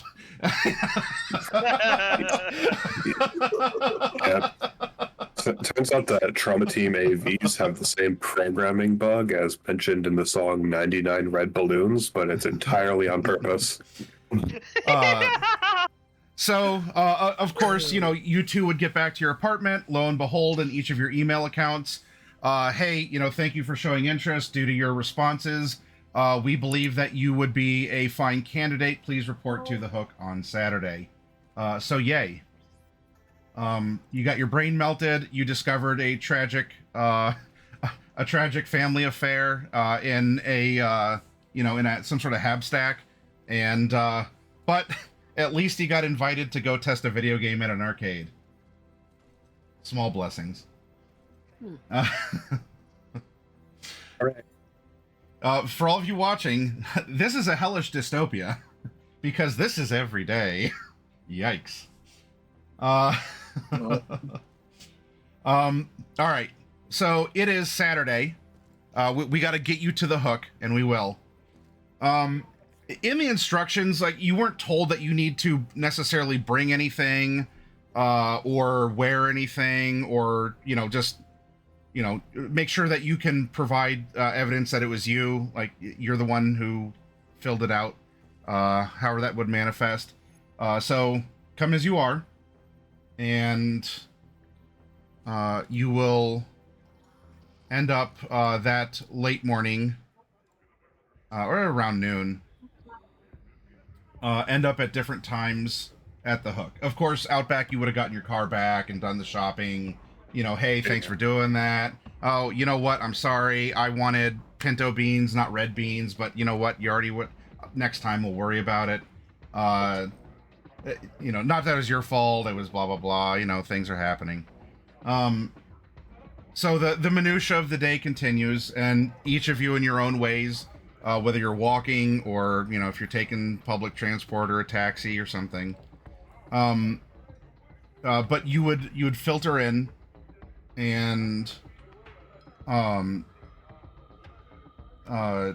the person at the front door would guide you to the back to a terminal to meet someone named Mikhail. Though until that time, you all are urged to find a couch and just wait until the others arrive, and then all of you will see Mikhail at the same time. Right. I suppose since this is supposedly a nice establishment that's on the up and up, I should probably really conceal reveal object to hide my handgun. This would be a please don't bring your weapons. There's no need for you to be armored and armed in the Hook. Luckily, the armor I wear, it's really terrible. It's 4 armor, but it's nomad leathers, so it just looks like clothes. Sir, this is a Wendy's. D-Rez is Yeah. I Cool. would say in the game. If they want to tell I'm armed, they're gonna have to succeed perception against my 18 conceal reveal. Woo, nice. You are not obviously armed, and you're also here on invitation, so you're escorted to the couch. Although there is, I would imagine other establishments like this would have some sort of a coat check, except for people's arms, where you could bring weapons. They won't deny you that, but you'd need to check them at the door, and then on your way out they'll give them to you, sort of a thing. So that's what D-Rez is gonna do. What, checker gun, yeah. Because also, you might have to walk through Night City to get here, so there is a practicality as well to, you don't need them in the building, but getting here we understand, so at least check. And so yeah, each of you would get a you'd get a tag, proper procedure for we're kind of smoothing over the culture or the weird legalities of how that works. And then over the course of 20 minutes or so, each of you filter in. What's that? I'm gonna check in the case, but I'm gonna conceal reveal the heavy pistol. Okay. That's what I'm doing too. I'm gonna spend 2 luck on it. 2 luck, and yeah, I'm gonna spend 2 luck on it too. Roll it. Kiri and Outback, not staying strapped. I'm actually gonna even spend my Fickle's got favor on that too to turn it into a 13. Okay, noted. And D-Rez, you said you're concealing something, or you're just handing it over? No, checking it. No, I'm checking mine in. Oh, okay. Then yeah, that's not an issue. Yeah, Kiri's checking in the case with her sword, the SMG in the right, and the sniper in it. But the heavy pistol she's keeping on her and concealing. Gopher, are you bringing any weapons?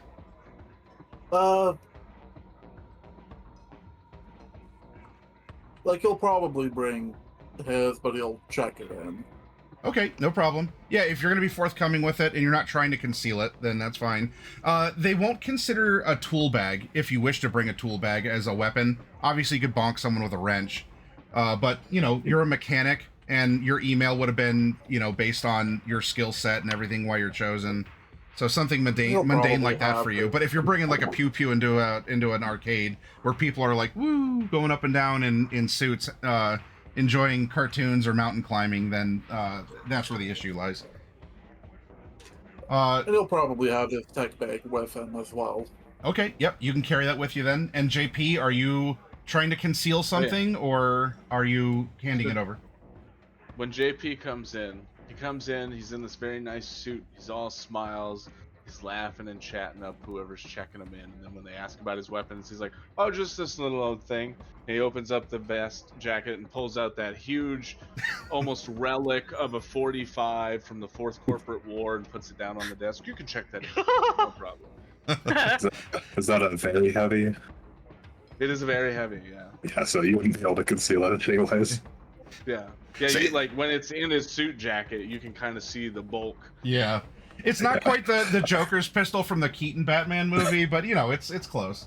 I will say, because I did pull it up. Technically, Kiri, you would have been able to.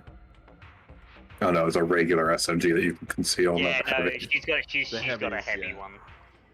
Yeah, not to mention she's got bigger weapons with her that she can't conceal either. So. Yeah, sniper rifle. That's why she carries it around in a case, because it's like it's concealed insofar as like if someone wishes to look at her, she's like, oh yeah, someone's just walking down the thing with like an instrument case or something like that.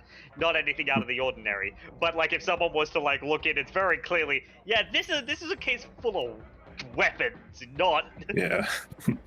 I actually do want to get my own briefcases, JP, so we can both walk into a room like the Matrix scene in the bank with a pair of briefcases. Yeah. You sure that JP doesn't want to hold like a case so he can walk through the mall and pull out the shotgun? That's what I'm saying, exactly. Yeah. Little Terminator action. Similar to that. Now, I will say it's probably very weird for everyone here to see a very obvious nomad in the middle of the city. You'd get the looks that you might otherwise, wear leather but clothes in Night City. I mean, you're here because you have a certain set of skills. Either that or maybe you're cosplaying because you want to really get into whatever role you're gonna get into in your brain dance. I will say also a nomad not wearing all the colors, so. Yeah, that's the more surprising part, is that if someone knows, it's like, oh yeah, nomad, they're wearing Aldecoldo colors. The Aldecoldos come into the city. You're a nomad, but yeah, nomads come into the city sometimes. But it's like, not Aldecoldo? Where'd you come from, buddy? Stranger danger. D-Rez and Kiri, you obviously know each other. Now, this is the question before you all go see Mikhail. Gopher, do you say anything, because you would recognize from, you know, your perch. Do you say anything to Kiri and D-Rez? Or do you just sort of let it slide? I think I'll let it slide for now. Okay. I have a question. Yes. Very tall and very short woman. Yep. As I'm coming in, can I recognize Outback's car? Absolutely. It's a nomad vehicle, so it's a full custom job. Distinct. It is distinctly the car that flipped off the bridge and almost squished my house. Understood. Yes. So you wouldn't recognize Outback, but driver, you would see the car in the parking lot. Yes. And then course, you'd be able to very easily Now- make the link, given that that's a Nomad vehicle, and there's only one Nomad-looking MF in here. Right? Or just ask around a little bit, and I'm sure eventually Outback might out himself be like, Nomad? Someone talking about Nomad? There's probably a few people here on the hook that look like they're VR driving cars, but Yeah. All right, so you're brought back to the office, and there's a guy about the age of Drez back there. Yeah, you're in your 20s, right, Drez? Or are you 25? Okay. I forgot if you're that or if you're like the high school prodigy in your late teens or not, but Definitely okay. an adult. So, well, no, I like you graduated on, and like it's like so, Well, so I- 20, like, 30 whatever. minutes. Like So- 18, 19, 20. yeah. So he's younger like you. He has he Eastern European, certainly by accent. Though, appearances in Night City are always what they are. He appears mostly organic, although you can see that woven into a mohawk that he wears seem to be several connection ports that are styled as part of the mohawk hair. So, This guy looks like a BD freak. note to self, Drez, you could probably hack him if you wanted to, or vice versa. Neat look for his interface logs. I mean, everyone like with a new report has interface logs as part of the kit. Yeah. But there are some characters amongst us who don't have neural ports and just straight neural links. There's some people who have neither. So welcome to the I hook. technically don't have a neural link yet, but that's what I will get. But yeah, I don't have the neural port. It seems that you've shown the security, that you have the proper emails. Each of you have been chosen by the illustrious me to have been selected to help me test some new things here. You have various skills and talents that you indicated on your emails, and that's why we're here. Now, before we get you to the cool stuff, in my opinion, it's cool, and it should be cool in your opinions too, especially because I'm the one hiring you. Now, the standard forms, really. He passes like little data slates to you that you're free to scroll through. While conducting tests, you will be considered to be formal employees of the Hook. As such, we'll be paying you, and he'll go through the rates. Out of character, we didn't talk money, but it'll definitely be worth it for the time that you're putting in. Especially for such a low risk operation. As well, should anything happen as an employee, you will have access to a trauma team for your time here working. Blah, blah, blah, the yadas and the nadas and the yeses and the nos. You can look through it. It's should be pretty good, pretty generous. We have a reputation to uphold. And when you're ready, I'll take you back and I'll show you. I'll show you why I'm called Mikhail the pool maker. Okay. I mean, I was handed a contract. Yes. I am trained in almost no int skills other than language and local expert and a little bit of education. But I want to put a little bit of bureaucracy into this. Yeah, I'd accept business. Bureaucracy could work if you want to read into, see if there's any nefarious little blips or bloops. I also want to do that. Yeah, go ahead. Well, Yeah. that's an 8 on bureaucracy. Skims over the terms of service and the death waiver. No, you got a 12. I got an 8. You're right. My bad. Everyone's doing better than the Nomad. Ooh, Even though where we are much the same. That yeah, because you need a high end. So, JP, I don't need high end. I need a high tech. Evil, are you gonna roll either of these? Or are you scrolling to the end of the TOS and clicking the box?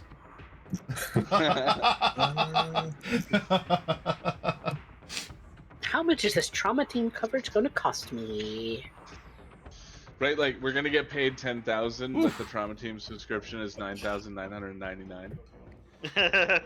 All right, so Kiri and Outback looks good. I am confident that nothing Look at him. weird is here. Meanwhile, the other three are looking through it. I guess it makes sense. There's nothing word of mouth. nefarious. There is language though that you're going to be engaging with experimental haptic feedback suits in a new technology to improve upon the current Hook services that will feature tactile experience, further enhanced tactile experiences. So it's coming across as innocent enough, it also corpo speak, and that it's setting what you're doing distinctly apart from what you see the rest of the business set up as doing. What you're doing is new. It's using new gear in a different location than the main arcade or the main parlor for the brain dance. So you can't sue the parent business if this goes badly, kind of stuff.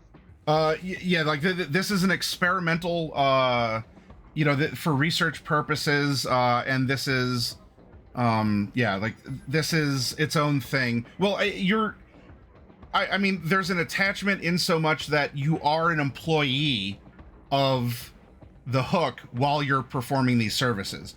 So you get paid, and should anything happen to you, which is very generous, Trauma Team will come and serve you because they have some sort of an employee policy for people here. As JP's signing, he goes, I hope this doesn't turn into a new age Jumanji. Yeah. Stuck in a video game. Oh, classic movie. I'd have to look at the last time that one was rented, but yeah, that's a lot of people. I'll tell you what, I was really excited to see a couple days ago. There's some horror movies that were rented from us, and the people really enjoy these things. They're out there. They're kind of uncommon, but that's where my heart lies. I love that sort of old classic spooky stuff. The practical effects. If you want blood to squirt out, then you make something squirt out. It's not all imagery and the CGIs. You mean like XBDs? Oh no, he's not like that. There are some lines where I draw a line. Sorry, it's sometimes trouble with the language, Yet anyway, no, there's no XPD. There's nothing like that. We do enhance what is commercially available. We do that because, in my beliefs, in order to experience something, you got to do it. But I don't want to, have other people get hurt. But as much as a brain dance can tell you, yes, I'm flying like a superhero, right? You get controlled sensation. But there's something more. I don't know what it is. There's a mystic gateway between the brain and other parts of the body, let alone, hey, I'm in the club too. He waggles some of his dongles. It's if you do it, I've found, and a lot of people said that it feels better. So you could fly, and then, you get reeled up real fast, and your body says, whoa, I'm flying. It's not just that your brain being told that you're flying, because how does it know what it feels like to fly? And if you're falling, you fall, and it enhances it. And, if someone taps you on the shoulder, the haptic suit goes bonk bonk on your shoulder. And yes, your brain is being told that by the program, but it's not the same as getting the bap bap. Except there's not a lot of me, and I don't want to hire a lot of people to go bap bap on shoulders. So we try to enhance what we do in ways that are, safe, and it makes the thing more believable. Better experience. That's why people come here. Now, what you're going to be doing, it looks like, have you all signed it yet? Yeah. Yeah. Okay. Yeah. Kiri signed it. Oh, yeah, excellent. I saw some discerning looks. No guilt, no problem. He's, good business to check it over. Because who knows? This is a famous place, but, suspicion can be high for a corpse. Huh, if only the hook was as big as Gorp, but, maybe one day. But for now, we got what we got, and it's nice. So you signed it. There's like an NDA, like please don't talk about the experimental technology. That would be plain language, nothing weird or hidden in that. You're here as a tester, right? So please don't talk about it. All right, you come with me. I'm going to explain what you're doing and show you what will be happening to you so that you are confident in 100% of the things of presenting to you. Okay. Good, follow What's this me. BD about? It will be a couple different BDs. We got to we got to load you in first. And he takes you to a back room. And there you see 5 suits that appear to be like entire suits. There's hatches to the chambers in the back. That's the white lit portion behind each of them. Now, the exciting part. Oh, I've spent so much time and so many monies on this. What you saw out front is what we're known for. Bread and butter. Huh, if only. It's been a hot minute since I've had that stuff. Anyway. Maybe this will help me eat bread and butter. And maybe you too, depending on how you spend the monies. Anyway, you're going to go into these suits. These are advanced ones. They'll fit you. You're at different heights. He looks at you, Drez. Different widths. It's fine. It should adapt. It'll get a little snug. And you will be able to breathe. You're getting air. Now, the reason for this is not just because you're going ups and downs and topsies and turvies. No. You're also getting the heat, the cold, and as you see in the bottom of the tanks, there is a liquid. And so it could fill. You could be suspended to experience better weightlessness or resistance in movement or other little tactile things that are enhanced through the total body haptic suit. That doesn't sound like a sexy acronym. If any of you have a better one for me, please let me know. Maybe I'll give you bonus. I can't do that. That wasn't in contract, but we'll talk about that later. Anyway. So yes, you'll get into the suits. Okay. The helmets have the wreath. Pretty standard. And you load into program. We are going to build you in the software. So you could look like you. You could look like someone else. You want to be big hulking monster from movie. You want to be a sexy lifeguard lady. With the running and the slow motion. You could do that too. And then I'm going to put you into program to make sure that everything is good. Nice and standard. Easy peasy. And then once you've proven you're good, that there's no error, then we'll immerse you. Maybe even literally, depending on what you'll see in the program. After all, we need to test the suits. But you shouldn't get wet. It might feel wet. In that case, the suit's doing its job. And if it's not, I'll know, because I'm going to be watching you. I have a control area here. You'll hear my voice. I'll be speaking directly to you. I don't even need to speak to your brains. Well, if you have more than the one. Some of you might. He looks over to you, Drez. Do you have 2 brains? No. Oh, what a shame. Anyway. Yeah, you'll get in there. I'll talk to you. You'll hear me through earpieces on sides of head. And then we go through the brain dance after the test. And You get out of suit. I give you money. You don't talk about this for a while, as per the NDA. And you're also going to give me some feedback on it. Hopefully everything's okay. Okay? Okay. Oh, that's the spirit. I'm really liking this one. All right. This big old Cheshire grin. Now, if you have a favorite color, go ahead and choose it. These are the defaults, but flick of the wrist, I can change it. If that's even important, not like you're going to see them anyway.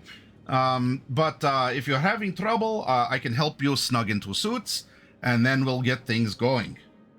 Sound good? We don't have to get naked, do we? You don't have to. I have a discreet place for you if you wish. If you bring clothes in, it will deaden some of the haptic. But you don't have to get naked if you don't want. But if you do, I mean, that might be a more intense experience. I won't watch. If I wanted to see boobies, I'd watch boobies. I have whole place. I can watch movies on my own. I don't need to see you. No offense to you, ma'am. No. Nope. I would very much like to keep my clothes. Yeah, sure. It's fine. It's no big deal. As he helps us and we're picking out suits, JP does take time to go to each of you individually to introduce himself, ask your name, and then, he makes sure that his presence and name is known by everyone in the room. With a warm smile and a handshake if you'll take it. Firm, dry, 3-second handshake, eye contact. Probably the business card too. Ooh, yeah. Did you bring business cards? Oh yeah, of course. He's got to go back to his suit jacket because he's obviously taken that off to put the haptic suit on. But yeah, he's got the little understated business cards.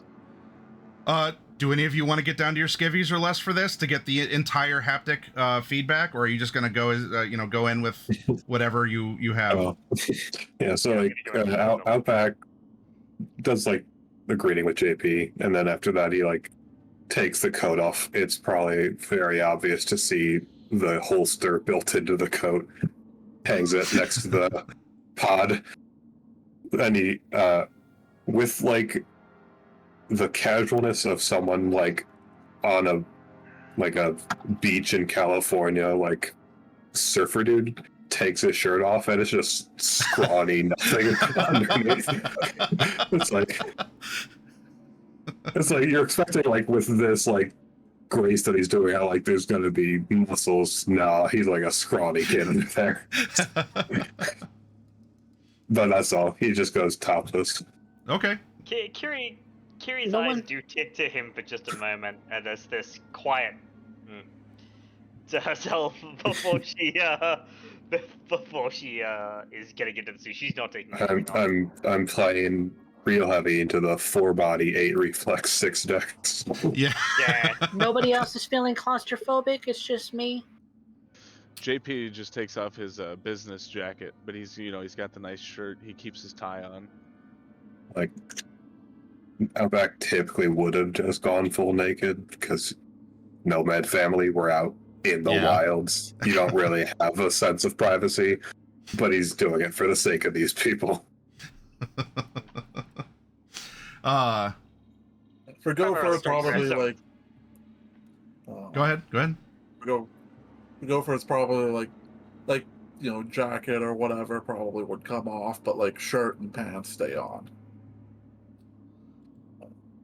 And Gopher would also kind of be inspecting and looking over the suits. Okay. Absolutely. I also... Go ahead. It amuses me that JP probably looks more corpo than the employees of this store. Yeah. Yeah. Let's more exact Just to get a read, just to get a read on everything here. What is everyone else's body score? 6. JP's a 6 too, and he's 6. She's all hips. I just like to all hips, no top. The nomad, the guy who has to work with vehicles, changes tires regularly, has less muscle than everyone else. Listen, the wiry builds are the sleeper builds. The old man is more powerfully built than me. All right, then as you're changing, you're getting ready. You can walk around to the back. You know, if any of you wanted a changing area, there's one there as well. And then you would you can inspect the suits from the front, and then also from the back of the entry hatch. In your professional opinion, you don't need to roll dice, Gopher. It seems straightforward. You see the air tubes. You see that the suits are on these tracks, on like an up and down track to lift, and that the bottom of the tank has a liquid in it that presumably could also fill up and surround the person or simulate being waist deep in water. The obvious technology doesn't appear itself to be novel, with the exception of whatever the suit, or especially the helmet or interface, like the wreath that's incorporated into it. It looks solid enough from the topical opinion. As you're sleeving in, to the comment of the claustrophobia, you might need to do a little bit of wiggling through the hatch or into the suit, but it does slowly stretch out, horizontally or laterally to fit you all snugly. As you're going into the back, and then when you're ready, it should self-seal up the back. That takes the light blue. D-Rez is taking one next to Kiri. No questions. So it'll be the blue one next to the blue one next to the green one, because Kiri's gonna take the red one. Mm-hmm. JP makes a comment that he hasn't had a suit fit that snug since the 40s, and then jumps in a pod. You taking green or purple? I'll take green. All righty. Oh. Yep, load them up. Gopher's in the purple. Gopher's in the purple. Yeah. And look at that, our fixer's right in the middle.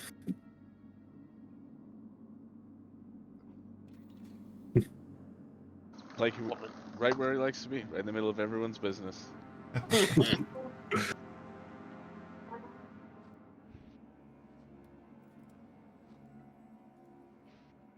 Alright, Yeah. can you hear me? Yep. Yeah, we can hear you. Yeah. Affirmative. Your suit should be on and sealed. You can wiggle? You can lift arms? Wiggling, Yep. check. Good. Communication check. You're in suits. Comfy, I hope? Comfy enough. Not everything can be perfect. You sound pretty good. Comms are clear. Comfy enough. Good. If there's ever a problem, scream really loudly. I'll hear you. Hopefully it won't come to that, though.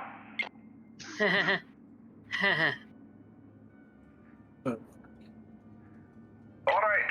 Then we're going to begin. We're going to load you into the Character Creator program. It's something that I devised. Very clever. I hope you'll find. So, we're going to activate the wreaths. Have you all brain danced before? Yes. Yep. Not to this Couple extent. times.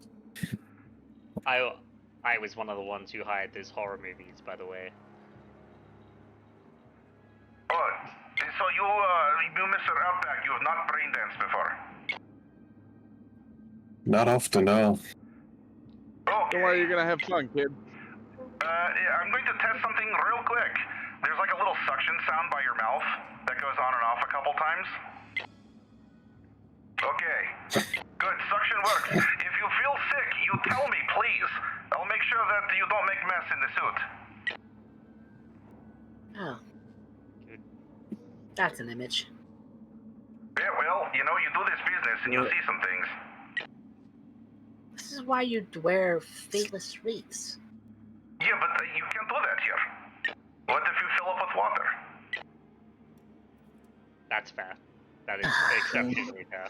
I'd like you to I would breathe. prefer not to have simulation drowning drown me. Unless I make presumption, do you need air? I'm sorry, maybe you can breathe water. They do have them gills. Nope. I am not an exotic. Okay. It sounds like, ma'am, Miss Direz. Yeah, it sounds like you're a pro anyway. You seem to be a lady who's capable of, immersing herself in, whatever, computers, internets and stuff. I am familiar with computers, yes. Okay. Easy peasy for you then, no problems. And then for you, Mr. Outback, I'll have my, I'll make sure to have my finger on the switch for the suction, the mouth suction, should you need it, okay? It might feel a little weird, but you'll get used to it. That's why we're going to load into a basic character builder program first, and then we get you moving. All right, that sounds good. Now, This is going to go horribly wrong. With your suit sealed, everything goes dark, and you all find yourselves in a loading area. Shoutouts to my chroma crew, by the way. PTSD flashbacks.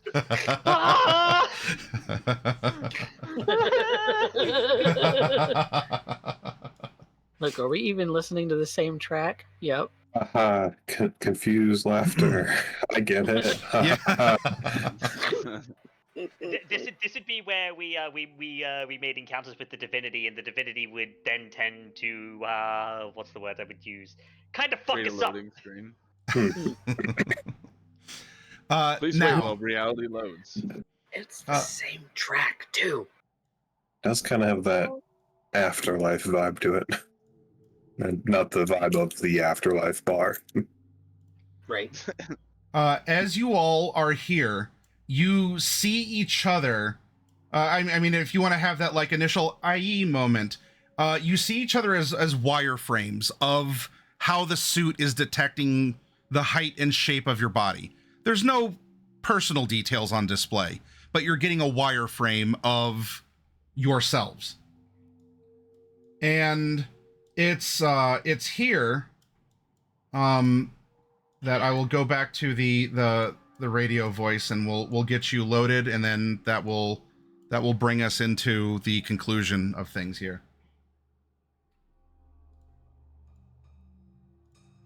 JP's gonna hit the random selection option until he gets generic white guy number 5 with a mohawk.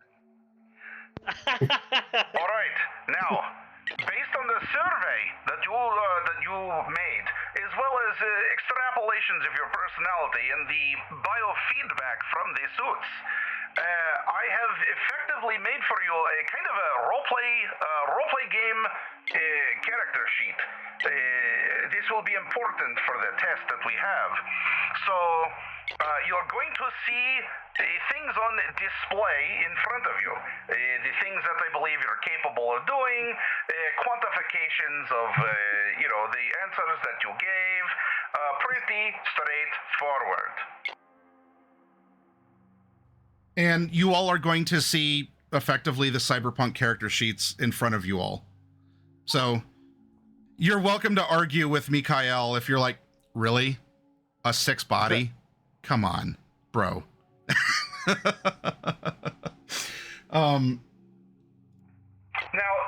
those are what they are from the replies and will represent the quantifications of the things that you can do.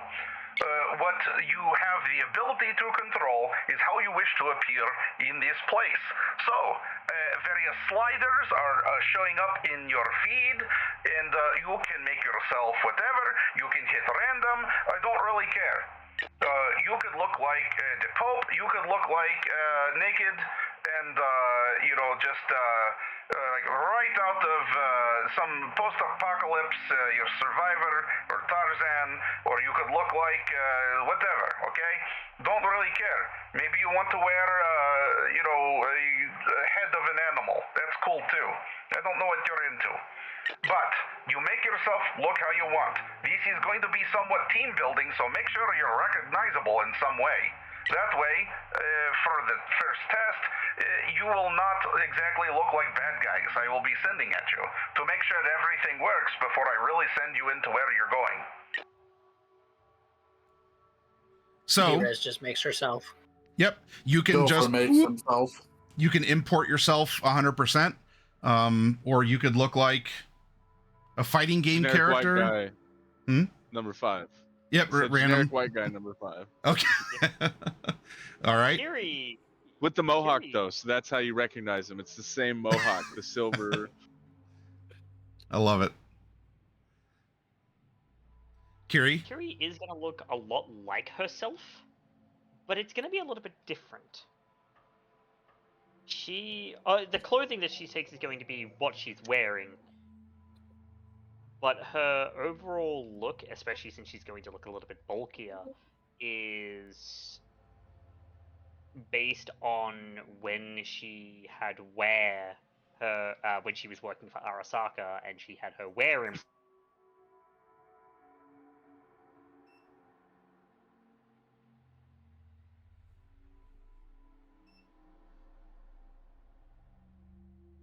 Uh-oh.